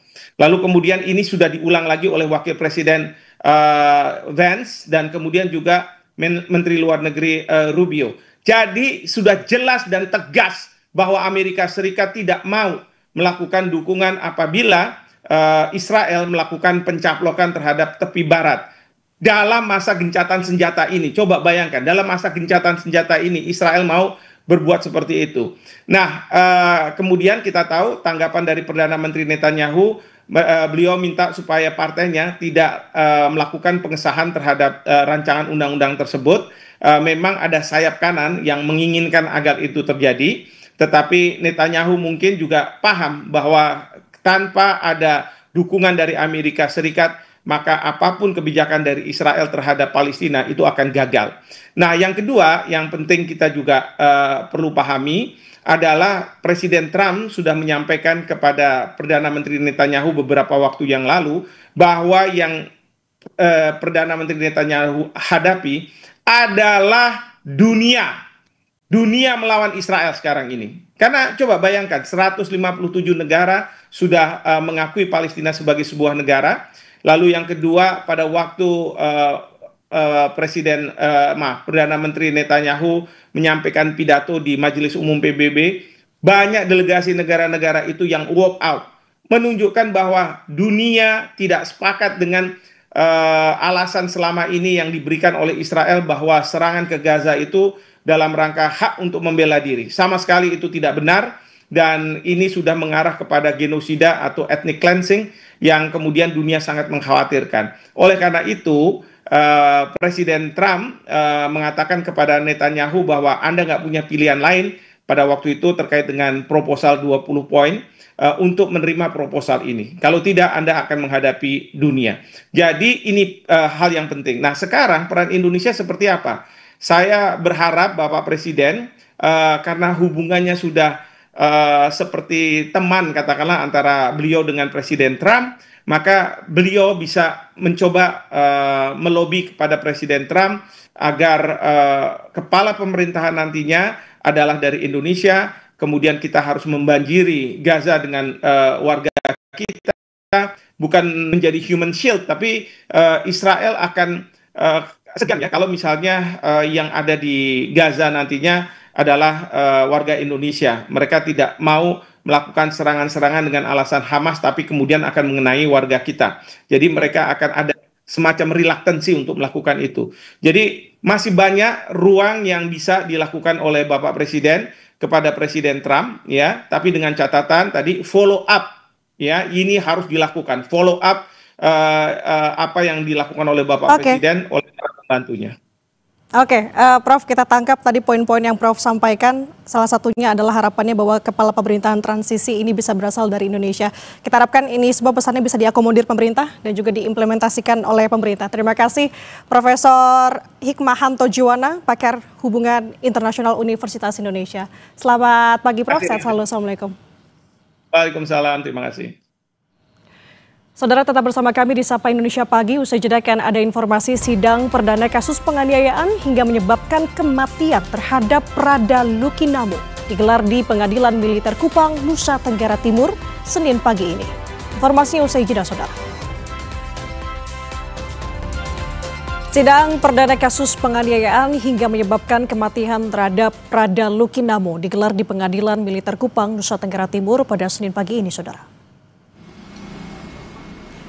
Sidang yang akan berlangsung selama 3 hari ini beragendakan pembacaan dakwaan, di mana hari pertama pembacaan berkas perkara atas nama Letu Infanteri Ahmad Faisal, kemudian 17 terdakwa di hari Selasa dan 4 terdakwa lainnya di hari Rabu. Prada Lukinamo meninggal dunia pada 6 Agustus 2025 lalu, diduga dianiaya seniornya di Batalion Teritorial Pembangunan Wakangamere, Kabupaten Nagekeo, Nusa Tenggara Timur.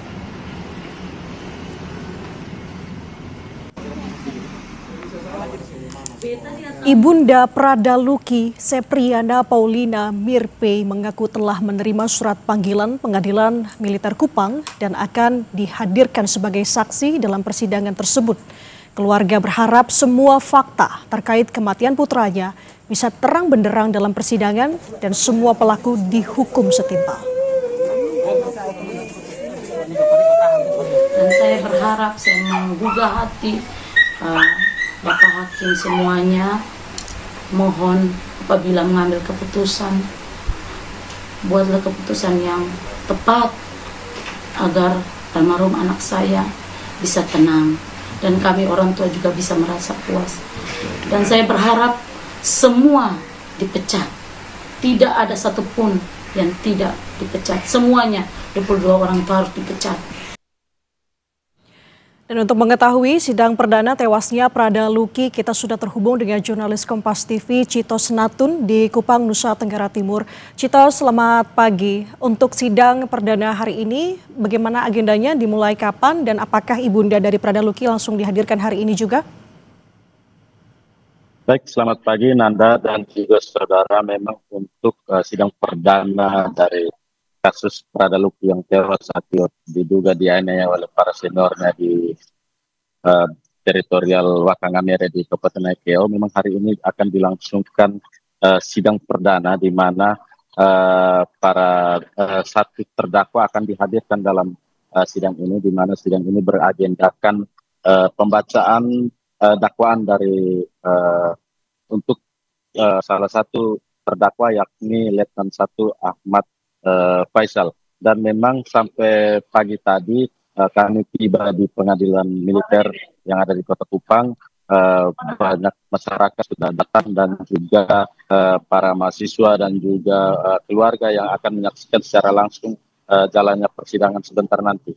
Dan memang tadi juga kami melihat ibunda beserta adik-adik dan juga kakak serta ayah dari Perdana Luki tiba di pengadilan militer untuk langsung mengikuti persidangan, di mana hanya dijadwalkan ibunda dari Perdana Luki sendiri akan dihadirkan sebagai saksi atas terdakwa dari Ahmad Faisal.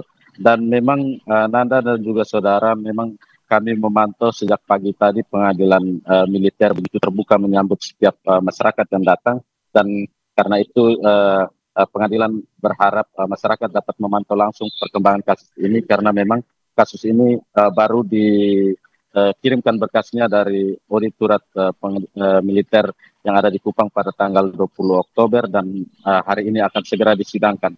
Dan untuk sidangnya ini sendiri, Nanda dan juga saudara, hari ini akan dihadirkan 1 terdakwa dan besok akan dihadirkan 17 terdakwa lain, dan pada lusanya akan dihadirkan 4 terdakwa. Memang berkasnya displit menjadi 3 bagian untuk lebih mudah dalam proses pemeriksaan dan juga dakwaan, dan selain itu lebih agar pemeriksaan dapat berjalan dengan lancar karena sesuai dengan peran masing-masing dari kedua 22 tersangka yang memang sudah ditetapkan oleh oleh polisi militer terhadap para tersangka yang diduga menganiaya Perdana Luki di teritorial pembangunan Waka Ngamere, Kabupaten Nagekeo pada bulan Agustus lalu. Nanda. Oke, Citos, tadi Anda sampaikan bahwa memang sidang ini adalah sidang yang terbuka. Bagaimana pantauan Anda di sana? Apakah memang dipadati oleh publik yang juga penasaran terkait dengan jalannya kasus ini, dan juga apakah ada pengamanan khusus juga di sana? Memang sejak pagi Nanda dan juga saudara kami mendatangi pengadilan militer, terlihat sejumlah mahasiswa dan juga masyarakat mulai datang untuk menyaksikan langsung jalannya persidangan, dan para petugas di sini mulai melakukan screening awal untuk mengecek barang-barang bawaan dari para warga dan juga mahasiswa yang datang untuk mengikuti secara langsung jalannya persidangan. Dan kami memantau juga pengadilan militer sangat terbuka menerima setiap orang yang datang, dan mereka berkomitmen untuk tetap transparan mengawal kasus ini sehingga kasus ini dapat menemui keadilan sebagaimana yang diharapkan oleh keluarga dan juga masyarakat terhadap korban dari Perdana Luki, sehingga keluarga pun bisa mendapatkan rasa keadilan itu sendiri. Nanda. Baik, jurnalis Kompas TV Citos Natun melaporkan dari Kupang, NTT. Terima kasih, selamat bertugas kembali. Saudara, bantuan donasi masyarakat Indonesia melalui lembaga kemanusiaan akan diserahkan ke sejumlah kamp pengungsian warga Palestina di Yordania. Informasinya usai jeda, saudara.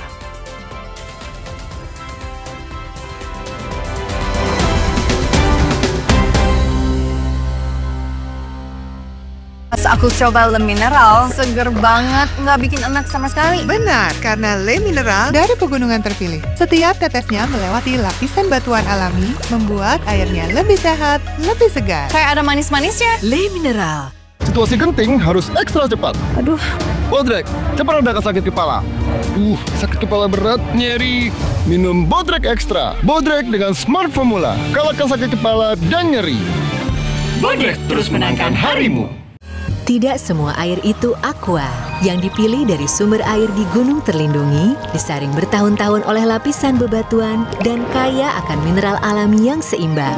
Sehingga aqua terasa dingin tanpa didinginkan. Dara! Mie gunung Dara, mie legend ono bumbune. 4 rasa, lebih berasa. Mie gunung Dara, enaknya nyambung terus. Tidak semua air itu aqua. Yang dipilih dari sumber air di gunung terlindungi, disaring bertahun-tahun oleh lapisan bebatuan, dan kaya akan mineral alami yang seimbang. Sehingga aqua terasa dingin tanpa didinginkan. Situasi genting harus ekstra cepat. Aduh. Bodrek, cepat redakan sakit kepala. Sakit kepala berat, nyeri. Minum Bodrek Extra. Bodrek dengan Smart Formula. Kalahkan sakit kepala dan nyeri. Bodrek terus menangkan harimu. Aku sering melihat galon cuci ulang disimpan di tempat yang kotor. Jujur takut, bersih nggak ya untuk anak dan keluargaku? Kami mengerti kekhawatiran ibu. Untuk itu, Le Mineral menggunakan galon yang selalu baru agar terjamin kebersihannya. Le Mineral.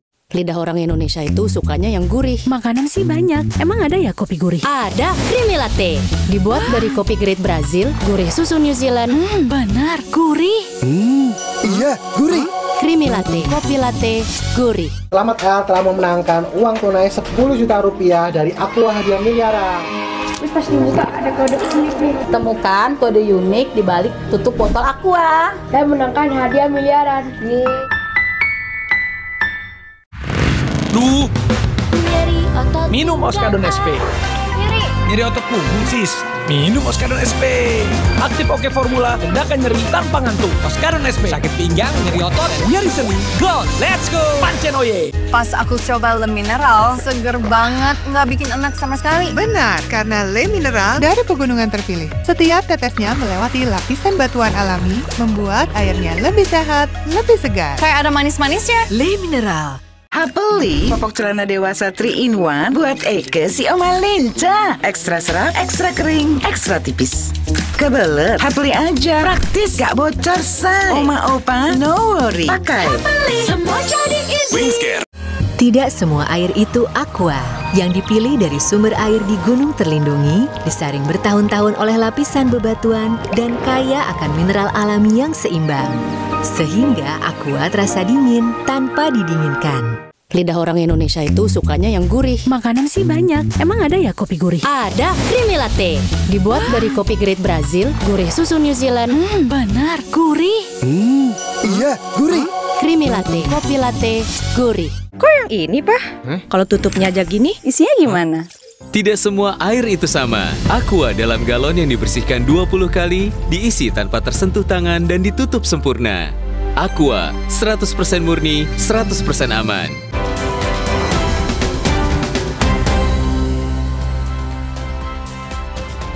Terima kasih masih di Sapa Indonesia Pagi bersama saya Mario Sano. Saudara aktivis lintas profesi Minggu pagi menggelar aksi bela Palestina di depan gedung Kedutaan Besar Amerika Serikat di Jakarta. Masyarakat, influencer, dan musisi menyuarakan kemerdekaan Palestina sekaligus meminta pemerintah tidak menjalin kerjasama dengan Israel.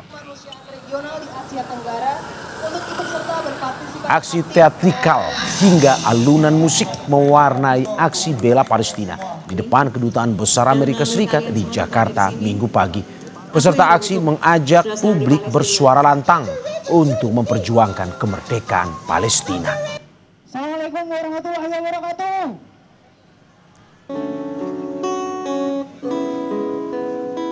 Jadi Hope, Hearts of Palestine atau Harapan Palestina ini merupakan rangkaian acara yang isinya tuh macam-macam dari mulai aksi pementasan musik, pemutaran film, diskusi buku yang tujuannya itu adalah menumbuhkan awareness tentang isu Palestina ini. Karena jangan sampai kita menormalisasi ya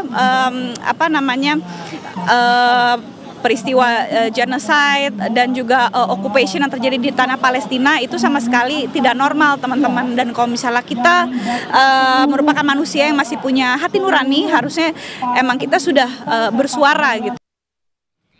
Kita ke informasi mancanegara, saudara. Di tengah gencatan senjata antara Palestina dan Israel, bantuan kemanusiaan untuk warga Palestina terus mengalir, tak terkecuali dari Indonesia. Bantuan donasi masyarakat Indonesia melalui lembaga kemanusiaan akan diserahkan kepada warga Palestina, mulai dari bantuan bahan pangan hingga mobil klinik. Bantuan akan diserahkan ke sejumlah kamp pengungsian warga Palestina di Jordania. Jurnalis Kompas TV Ade Yudian bersama sejumlah relawan ikut dalam misi pengiriman bantuan menuju Jordania Minggu sore 26 Oktober yang diinisiasi Dompet Duafa. Duafa akan kembali mengirimkan tim kemanusiaan Dompet Duafa untuk mengirimkan misi kemanusiaan bantuan untuk Palestina. Ini merupakan gelombang ketiga di tahun 2025 ini. Sebelumnya yang terdekat adalah bersama Global Sumut Flotilla di bulan September lalu. Misi kali ini tentu berbeda dengan yang sebelumnya. Satu, kita ingin mengirimkan bantuan dalam bentuk paket sembako atau kebutuhan pokok ke dalam Gaza. Yang kedua, kita ingin juga mencari titik untuk pembangunan shelter bagi beberapa pengungsi yang sampai hari ini infonya masih di tenda-tenda. Hamas memperluas pencarian jenazah Sandra di jalur Gaza pada hari Minggu, sehari setelah Mesir mengirim tim ahli dan alat berat untuk membantu proses evakuasi. Berdasarkan kesepakatan gencatan senjata, Hamas diminta segera mengembalikan seluruh jenazah Sandra Israel. Sebagai imbalan, Israel menyerahkan 15 jenazah warga Palestina untuk setiap satu sandera. Rekaman dari Khan Yunis menunjukkan alat berat Mesir bekerja di tengah reruntuhan. Hamas mengaku pencarian terhambat akibat kerusakan besar. Sementara Presiden AS Donald Trump mendesak pengembalian segera dalam 48 jam.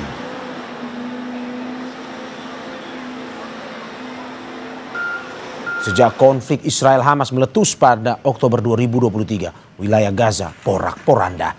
Jumlah korban tewas mencapai lebih dari 68.500 orang di tengah kesepakatan gencatan senjata. Total 93 warga di Gaza tewas dan 324 lainnya terluka. Dalam 24 jam terakhir, rumah sakit di seluruh wilayah Gaza mencatat menerima 19 jenazah dan 7 orang terluka.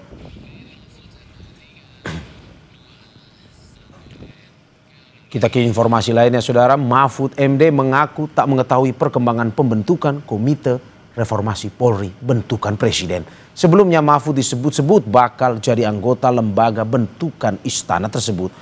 Mahfud mengungkapkan komunikasinya dengan pihak istana sudah berlangsung lama. Saat itu Mahfud telah menyatakan kesediaannya untuk bergabung ke lembaga baru tersebut. Mahfud bilang tidak pernah menanyakan lagi ke istana soal perkembangan pembentukan Komite Reformasi Polri. Saya tidak tahu ya, sampai sekarang saya belum tahu perkembangannya apa. Karena komunikasi saya resmi itu sudah selesai lama. Itu ketika saya diminta dan saya menyatakan oke untuk reformasi Polri, saya bersedia. Nah habis itu saya tidak tahu perkembangannya dan saya juga tidak mau tanya ke istana atau ke siapa gitu ya. Nanti dikira saya ingin atau apa gitu. Menteri Sekretaris Negara Prasetyo Hadi sebelumnya memastikan Presiden Prabowo Subianto akan segera melantik Komite Reformasi Polri dalam waktu dekat. Prasetyo bilang nantinya Komite Reformasi Polri akan bersinergi dengan tim akselerasi transformasi reformasi bentukan Polri. Mas, Komite Reformasi Kepolisian minggu depan. Minggu depan akan dilantik? Iya, akan diumumkan dan dilantik oleh Bapak Presiden. Anggota-anggota 9 anggota itu ya Pak? Duh, kok sudah tahu 9? Sudah dapat bocoran ya? Saudara, jangan kemana-mana. Sapa Indonesia Pagi akan segera kembali dengan informasi lainnya. Salah satunya Menteri Keuangan Purbaya Yudi Sadewa serahkan proses hukum usai Kejagung geledah kantor Bea Cukai terkait kasus dugaan korupsi ekspor limbah minyak kelapa sawit pada tahun 2022.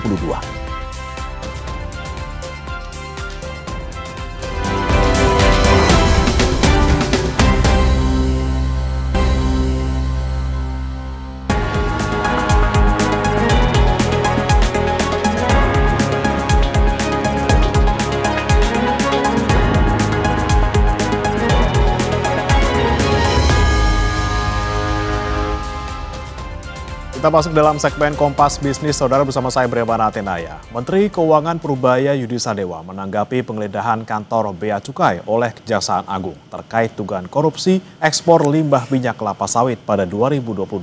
Purbaya menyerahkan prosesnya kepada aparat penegak hukum. Purbaya menegaskan tidak pernah mengadukan kasus tersebut kepada Kejaksaan Agung.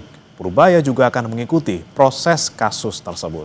Sebelumnya, Kejaksaan Agung mengonfirmasi penggeledahan di sejumlah titik 22 Oktober lalu untuk mencari alat bukti.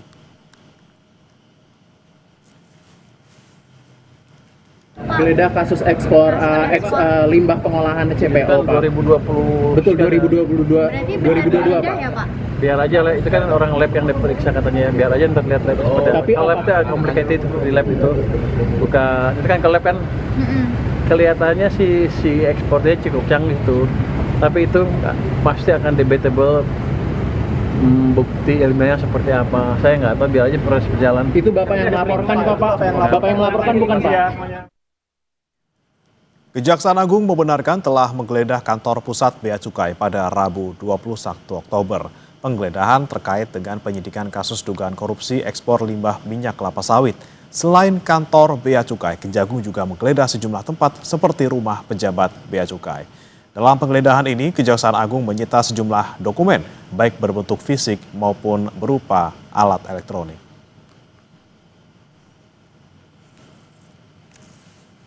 Ini proses penyidikan. Dalam rangka proses penyidikan ini, penyidik sudah melakukan beberapa langkah-langkah hukum. Tindakan diantaranya melakukan penggeledahan ke beberapa tempat untuk mencari informasi dan data yang diperlukan dalam rangka nanti untuk penegakan hukum berikutnya. Di antaranya beberapa di kantor Bea Cukai dan di kantor pusat yang di Romong, Pak, berarti, Pak? Yang Jakarta Timur. Ada. Pokoknya Bea Cukai lah. Bank Indonesia memutuskan untuk menahan level suku bunga acuan atau BI rate tetap di level 4,75% pada Oktober 2025.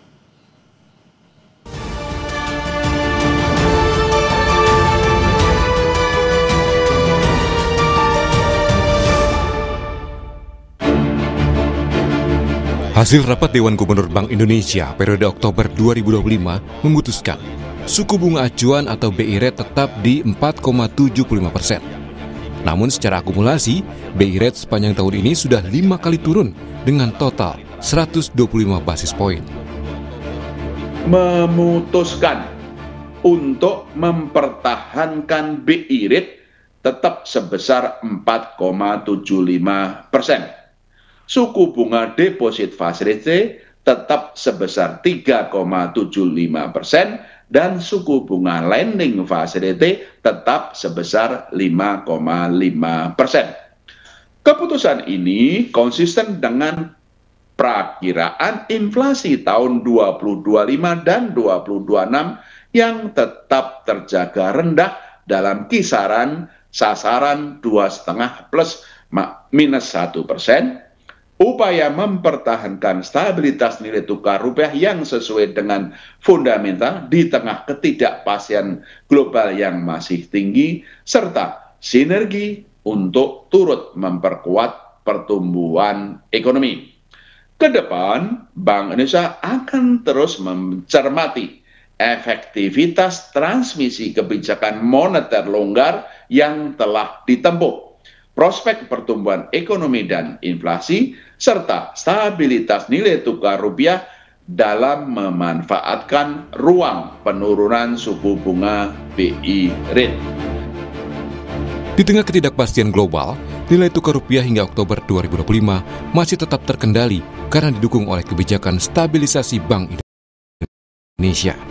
Tercatat nilai tukar rupiah pada 21 Oktober 2025 sebesar 16.585 per dolar Amerika Serikat atau menguat 0,45% dibandingkan dengan level pada akhir September 2025. Kebijakan stabilisasi nilai tukar rupiah terus diperkuat dengan intervensi di pasar offshore melalui NDF dan intervensi di pasar domestik.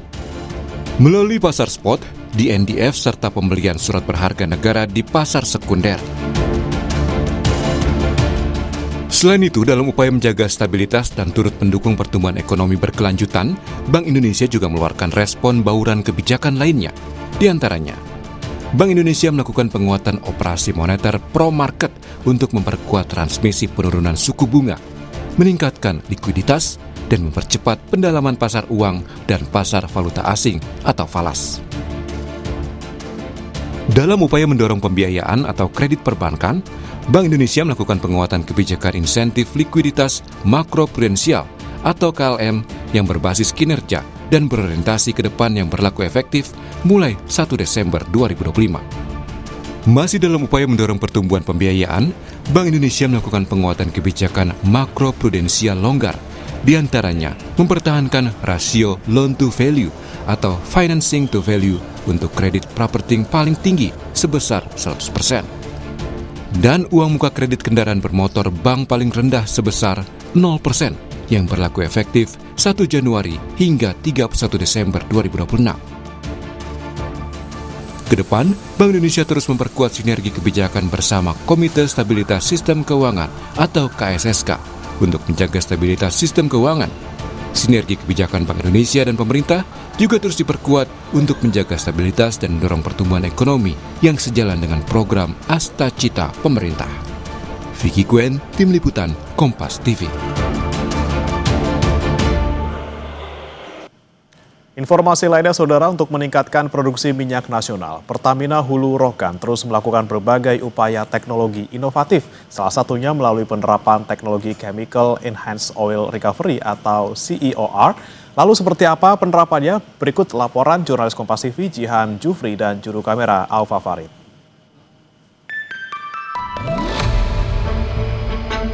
Untuk meningkatkan produksi minyak bumi, Pertamina menerapkan teknologi inovatif dengan menggunakan injeksi bahan kimia atau chemical ke dalam lapisan batuan yang memiliki kandungan minyak dan gas bumi.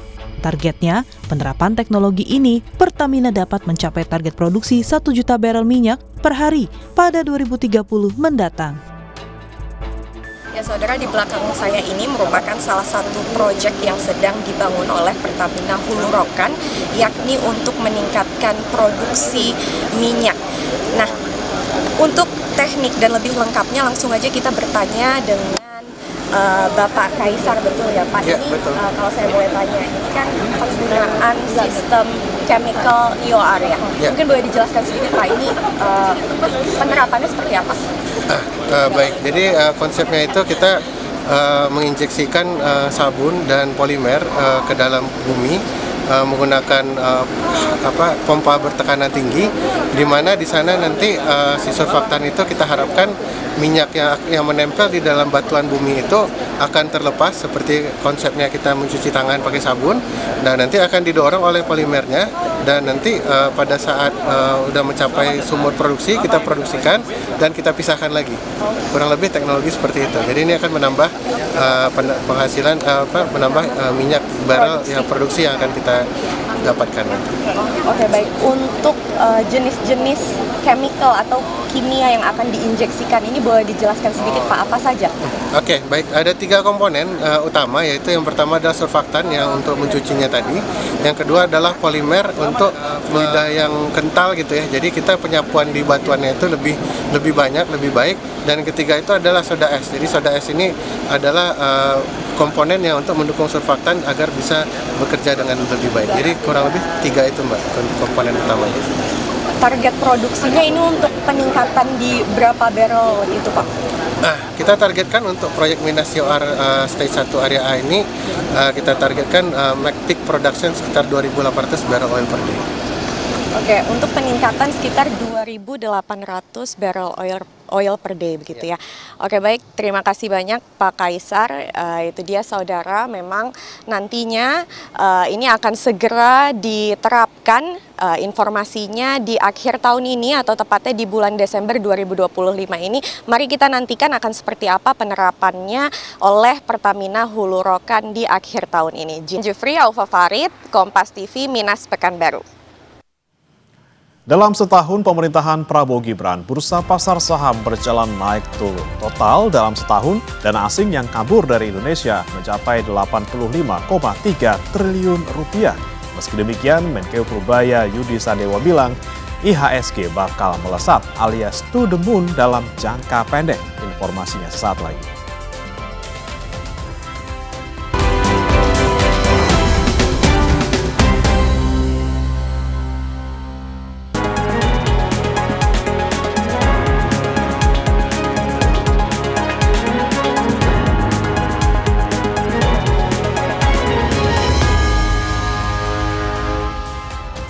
Anda masih di Kompas Bisnis, saudara. Tempat setahun pemerintahan Prabowo Gibran, bursa saham Indonesia kerap berjalan naik turun. Bahkan bursa saham sempat trading halt atau penghentian sementara perdagangan saham 2 kali. namun di satu sisi juga mencetak rekor baik. Investor berharap di setahun Prabowo Gibran, indeks harga saham gabungan atau IHSG menguat. Namun sepekan terakhir, berdasarkan data Bursa Saham Indonesia, IHSG kembali menguat usai jatuh mencapai 4,14 dalam sepekan terakhir.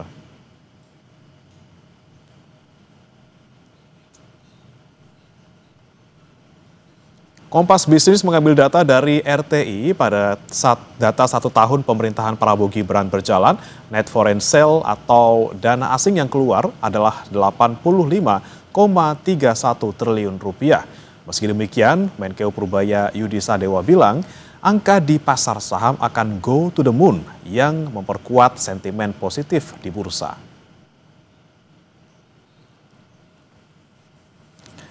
Satu tahun pemerintahan, Presiden Prabowo fokus pada 3 hal, yaitu pangan, energi, dan air yang diklaim sebagai pondasi utama.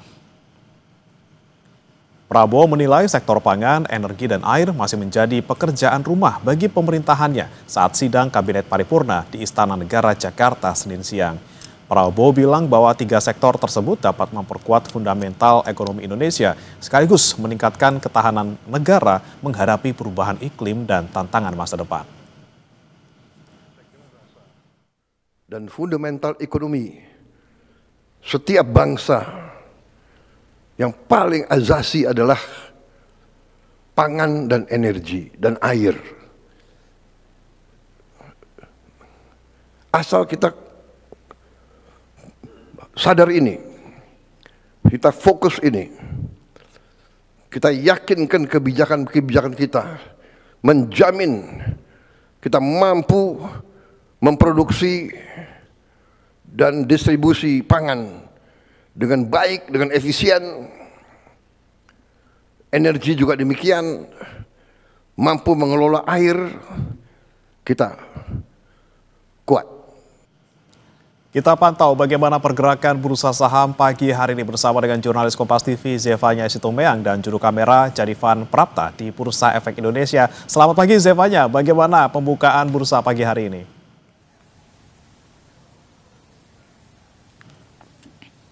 Selamat pagi Bremana, kalau pekan lalu IHSG ini ditutup di level 8.200, di awal pekan ini IHSG dibuka di zona hijau, akan kita sama-sama lihat di papan bursa.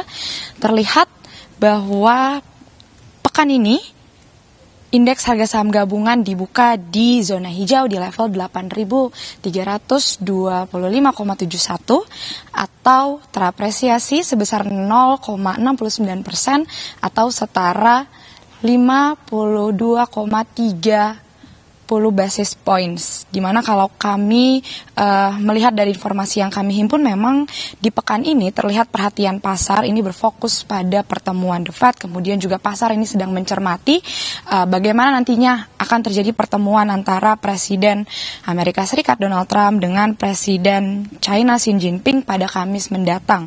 Lalu juga kalau dari faktor domestik begitu yang mempengaruhi pergerakan IHSG ini terlihat nilai tukar rupiah terhadap dolar Amerika Serikat dan juga harga komoditas emas yang masih rawan tertekan ini juga cukup berpengaruh begitu ya dengan laju IHSG pekan ini. Ini kalau kami lihat bagaimana pernyataan dari analis MNC Sekuritas Herditia Wicaksana dan juga VP Equity Retail Analyst Kiwum Sekuritas Indonesia Octavianus Audi.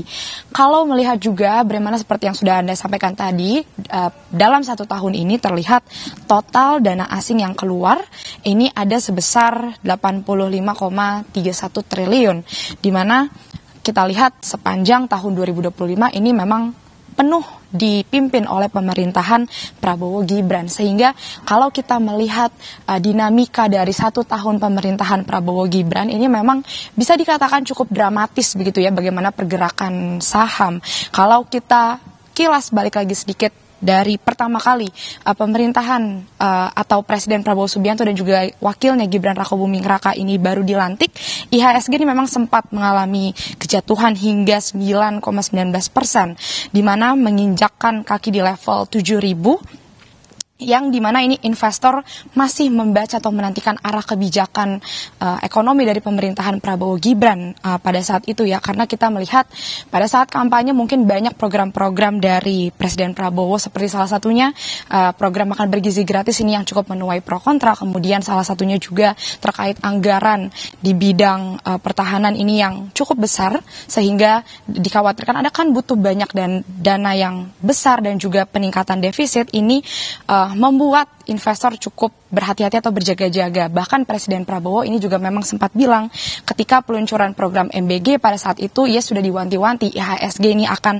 anjlok jatuh begitu ya. Tapi kalau kita lihat di 11 Desember ini memang sempat rebound sementara yang kemudian di awal Februari tahun 2025 ini kembali lagi mengalami kejatuhan IHSG begitu ya, di mana salah satu faktornya di 2 bulan terakhir ini ada koreksi yang cukup mendalam. Salah satu faktornya juga sistem pajak baru Coretax yang mengalami kendala operasional ini juga memicu kekhawatiran terhadap stabilitas fiskal negara kita. Nah, di Maret 2025 trading halt terjadi pertama kali di pasar saham di tahun 2025 ini, di mana IHSG ini anjlok 5,02% di level 6.100 yang mengakibatkan perdagangan itu sempat diberhentikan sementara. Ini merupakan pemicunya salah satunya adalah isu mundurnya Menteri Keuangan pada saat itu, Sri Mulyani, yang menyebabkan investor ini melakukan panic selling begitu ya, sehingga memicu terjadinya pelemahan pasar. Sehingga di April kembali lagi terjadi trading halt di level 5.900 itu jatuh hingga 12,77%, yang dimana pemicunya adalah ulah dari Presiden Amerika Serikat Donald Trump yang sempat menyebut akan ada perang dagang di 3 April lalu. Jadi memang cukup banyak sekali dinamikanya kalau kita lihat hingga di bulan ini kemarin di 17 Oktober mungkin sempat kembali lagi kejatuhan begitu ya, melihat eskalasi ketegangan konflik dagang antara AS dan Cina. Tapi kalau kita lihat ada optimisme dari Menteri Keuangan Purbaya yang menyebut di akhir tahun nanti IHSG ini akan mencapai level 9.000. Melihat dari dinamika tersebut, bagaimana kita sama-sama melihat nanti ya, karena melihat beberapa program ekonomi yang sudah disiapkan ini dianggap cukup bisa mendukung atau menopang menjadi fondasi ekonomi ke depannya. Kita lihat apakah nantinya IHSG ini benar akan bisa menembus di level 9.000 nanti. Bagaimana? Baik, walaupun naik turun dan juga dana asing keluar sampai 85 triliun, hari ini dibuka hijau di level 8.319. Terima kasih Zevanya Situmeng dan juga juru kamera Janivan Prapta dari Bursa Efek Indonesia. Selamat bertugas kembali. Informasi lainnya saudara, mahalnya harga telur ayam di pasaran menjadi berkah tersendiri bagi peternak ayam petelur di Jember, Jawa Timur. Telur retak yang biasanya tak laku dijual saat ini justru diburu warga. Muhammad Rofi, peternak ayam petelur di Desa Duku Mencek, Jember, Jawa Timur, sempat terpuruk akibat harga pakan mahal. Namun kini, Rofi bisa bernafas lega. Pasalnya, meski harga telur ayam naik dari Rp24.000 menjadi Rp27.200 per kilonya, justru malah telur retak menjadi ladang cuan baru dengan stok terbatas. Telur retak banyak untuk peminatnya, cuma kita tidak bisa melayani karena stok telur retaknya terbatas. Butirnya kita kasih harga 1.500. Menurut Rofi, warga banyak berburu telur retak karena harga lebih murah untuk pembuatan keripik rempeyek maupun roti. Kondisi retak itu lebih murah harganya, Mas, ya, daripada yang utuh. Berapa harganya, Pak? Kalau yang utuh itu bisa 2.500 per biji. Kalau yang retak 1.500, Mas. Ini dibuat apa, Pak? Ya, ini bikin jam apa tuh? Rempeyek itu, Mas. Diketahui saat ini untuk harga telur ayam yang dijual di pasaran atau di tingkat konsumen tembus Rp30.000 per kilogram di beberapa daerah. Hernawan Mustika, Kompas TV, Jember, Jawa Timur. Jangan beranjak saudara, Sapa Indonesia Pagi akan kembali dengan informasi. Pengadilan Negeri Jakarta Selatan Senin pagi ini menggelar sidang putusan pra-peradilan gugatan status tersangka 4 aktivis termasuk Del Pedro Marhain dalam kasus penghasutan demo rusuh akhir Agustus lalu. Informasinya usai jeda.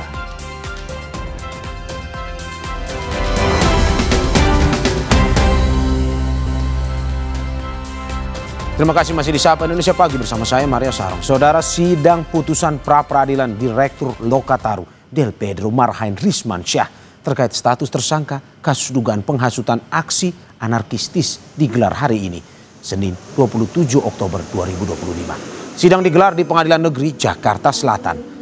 Pra-peradilan tersebut diajukan Del Pedro terkait sah atau tidaknya penetapan tersangka di kasus dugaan penghasutan berkaitan dengan unjuk rasa yang berujung kerusuhan pada akhir Agustus 2025.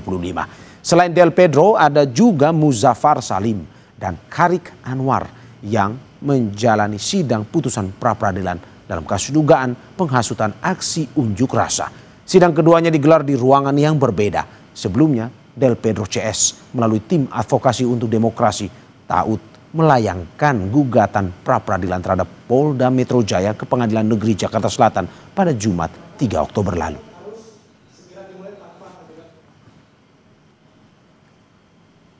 Dan untuk mengetahui persiapan sidang putusan pra-peradilan Direktur Eksekutif Lokataru Del Pedro Marhain dan aktivis lainnya, sudah ada jurnalis Kompas TV Edwin Zan dan juru kamera Junaidi Saputra. Edwin, selamat pagi. Seperti apa persiapan sidang putusan pra-peradilan Del Pedro Marhain? Siapa saja yang akan menghadiri sidang ini? Selamat pagi, Mario dan juga saudara. Kalau kita ketahui bersama, memang unjuk rasa rentetannya sudah berlangsung dari Agustus, namun publik masih memang terus menantikan apa yang menjadi keputusan dari Hakim Tunggal Pengadilan Negeri Jakarta Selatan untuk nantinya memberikan putusan atas sidang pra-peradilan yang diajukan oleh tim advokasi untuk demokrasi terhadap para tahanan yang masih sampai sekarang ada di Polda Metro Jaya. Total ada 6, Del Pedro dan kawan-kawan. Namun untuk hari ini sidang pra-peradilan masuk ke dalam babak yang baru, yakni di sidang putusan, mendengarkan putusan dari Hakim Tunggal. Nah, ini akan diadakan pada hari ini, tertanggal yang memang sesuai tercatat di Sistem Informasi Penelusuran Perkara SIPP PN Jakarta Selatan, bahwa memang Del Pedro, lalu juga di sini ada Muzaffar Salim, Syadan Hussein dan Horik Anwar akan menjalani putusan. Yang pertama-tama nanti akan dibuka dari SIPP menunjukkan pukul 9 pagi, kurang lebih maksud kami pukul 10 pagi, nanti di ruang 4 Del Pedro akan mendengarkan putusan. Lalu dilanjutkan dengan yang kedua, yakni ada Horik di ruang sidang 2 pada pukul 10 juga di waktu yang sama. Dan kalau untuk Muzaffar dan juga ada berikutnya ada Syadan, itu akan di ruang 5 dan ruang 6. Jadi memang secara terpisah nanti untuk Muzaffar dan juga Syadan akan dilaksanakan pada pukul 2 siang sebagaimana tercatat dalam sistem dari PN Jakarta Selatan. Itu mungkin untuk jadwal. Tentang bagaimana proses sidang pra-peradilan yang telah berjalan dari 3 Oktober, sebagaimana yang telah diajukan pra-peradilannya berjalan hingga sekarang akhir Oktober, kita ketahui bersama bahwa Hakim telah mendengar kedua saksi, baik saksi ahli dari pihak Polda Metro Jaya selaku termohon dan juga saksi yang memang meringankan atau saksi yang membantu pra-peradilan dari pihak pemohon, yakni Taut, seperti itu. Mario dan juga saudara, kalau kita lihat dari ugiat Taut untuk terus menyebarkan informasi dan juga secara kita bisa bilang raising awareness, seperti itu, meningkatkan kesadaran masyarakat terkait dengan apa yang terjadi, kronologi, karena memang sampai sekarang lewat sidang-sidangnya dari Taut menyatakan bahwa Polda Metro Jaya belum benar-benar merinci apa yang terjadi dan kronologi penangkapan. Jadi kemarin kita tahu pada Minggu tertanggal 26 Oktober 2025 dari tim advokasi untuk demokrasi telah menjalankan konferensi pers untuk memberitahu bagaimana salah satu yang dinyatakan tersangka, yakni Muzaffar, ditangkap, yakni pada tanggal 2 September ketika sedang mengantarkan Del Pedro untuk diperiksa di Polda Metro Jaya. Nah, di sini ada beberapa hal yang dikemukakan oleh Taut yang memang harapannya bisa membuat Hakim Tunggal juga menjadi meng-approve gitu ya, mengiyakan, menyetujui permohonan pra-peradilan. Yang pertama adalah bagaimana bahwa penangkapan dari para tersangka Del Pedro dan kawan-kawan itu tidak sesuai cacat prosedur gitu. Jadi memang tidak ada pemberitahuan, penyidik juga tidak memberikan informasi diri dan lain-lain, dan itu disebutkan di dalam konferensi pers kemarin. Itu hal yang kedua. Nah, untuk hal yang ketiga, Mario dan juga saudara, untuk usaha dan giat dari pra-peradilan ini sendiri juga dibuat bukan hanya dari Taut, tapi juga dari berbagai LSM yang memang mendukung untuk disetujuinya permohonan pra-peradilan dari Del Pedro dan kawan-kawan. Yakni di sana ada SafeNet. Di sini SafeNet merupakan LSM yang memang melindungi hak-hak digital, seperti itu ya, memang bergerak di bagian hak digital. Mereka juga melayangkan amicus curiae atau sahabat pengadilan yang memang diberikan diberikan kepada hakim tunggal dari pra-peradilan Del Pedro dan kawan-kawan. Nah, lalu kalau kita berbicara tadi dari Taut, sekarang kita juga ingin mengulas dari sisi Polda Metro Jaya sebagai termohon. Polda Metro Jaya sempat mendatangkan ahli, memberikan kesaksian bahwa memang prosedural telah dijalankan. Memang di sana berdasar pada pasal 160 Kitab Undang-Undang Hukum Pidana KUHP atau pasal 45 ayat 3 jungto pasal 28 ayat 3 Undang-Undang Nomor 1 tahun 2024 tentang informasi dan transaksi elektronik, yang memang menekankan bahwa Del Pedro dan kawan-kawan terlibat di dalam tagging sebuah unggahan media sosial yang memang mengajak disampaikan, diklaim, menuliskan bahwa pelajar tidak perlu takut untuk berunjuk rasa. Jadi memang itu yang menjadi alasan dan menjadi titik berat dari termohon Metro Jaya untuk kemudian dipertimbangkan oleh hakim tunggal nantinya untuk tidak menyetujui permohonan pra-peradilan. Nanti kita akan dengarkan bersama pukul 10 kurang lebih. Ya, terima kasih jurnalis Kompas TV Edwin Chan dan juru kamera Junadi Saputra atas laporannya. Saudara, kita ke informasi lainnya. Mahkamah Kehormatan Dewan (MKD) akan menggelar sidang terhadap 5 anggota DPR yang dinonaktifkan buntut gelombang demonstrasi akhir Agustus lalu pada 29 Oktober mendatang. Nasdem pun menghormati mekanisme yang berjalan di MKD.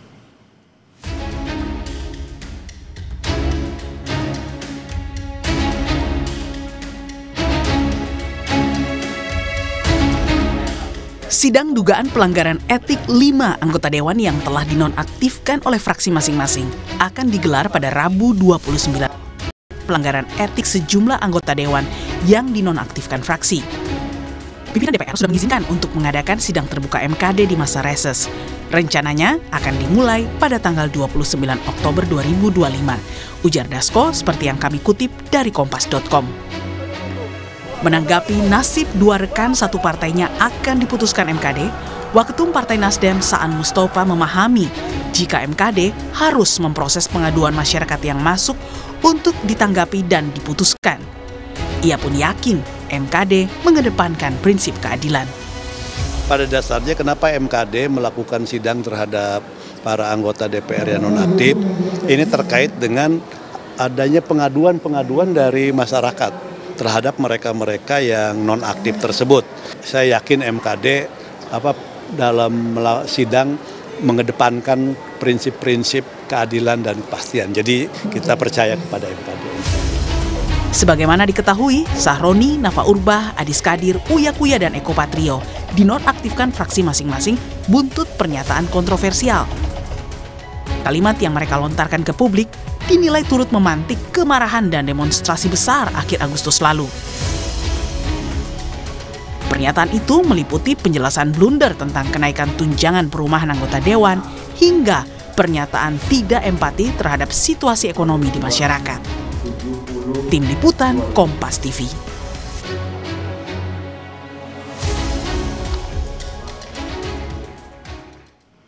Saudara, jangan kemana-mana, kami akan kembali dengan informasi lainnya. Tetap di Sapa Indonesia Pagi.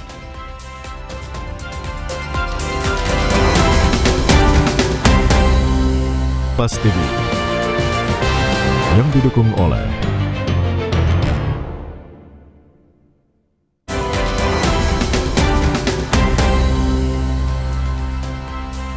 informasi dari dunia olahraga, saudara. Arsenal melanjutkan tren kemenangan di Liga Premier Inggris. Meriam London berhasil menumbangkan Crystal Palace dengan skor tipis 1-0. Dan informasi dari klub sepak bola favorit Mario tadi menutup Sapa Indonesia Pagi hari ini, saudara. Saya Nanda Pili ya. Dan saya Maria Sarong pamit undur diri. Sampai jumpa.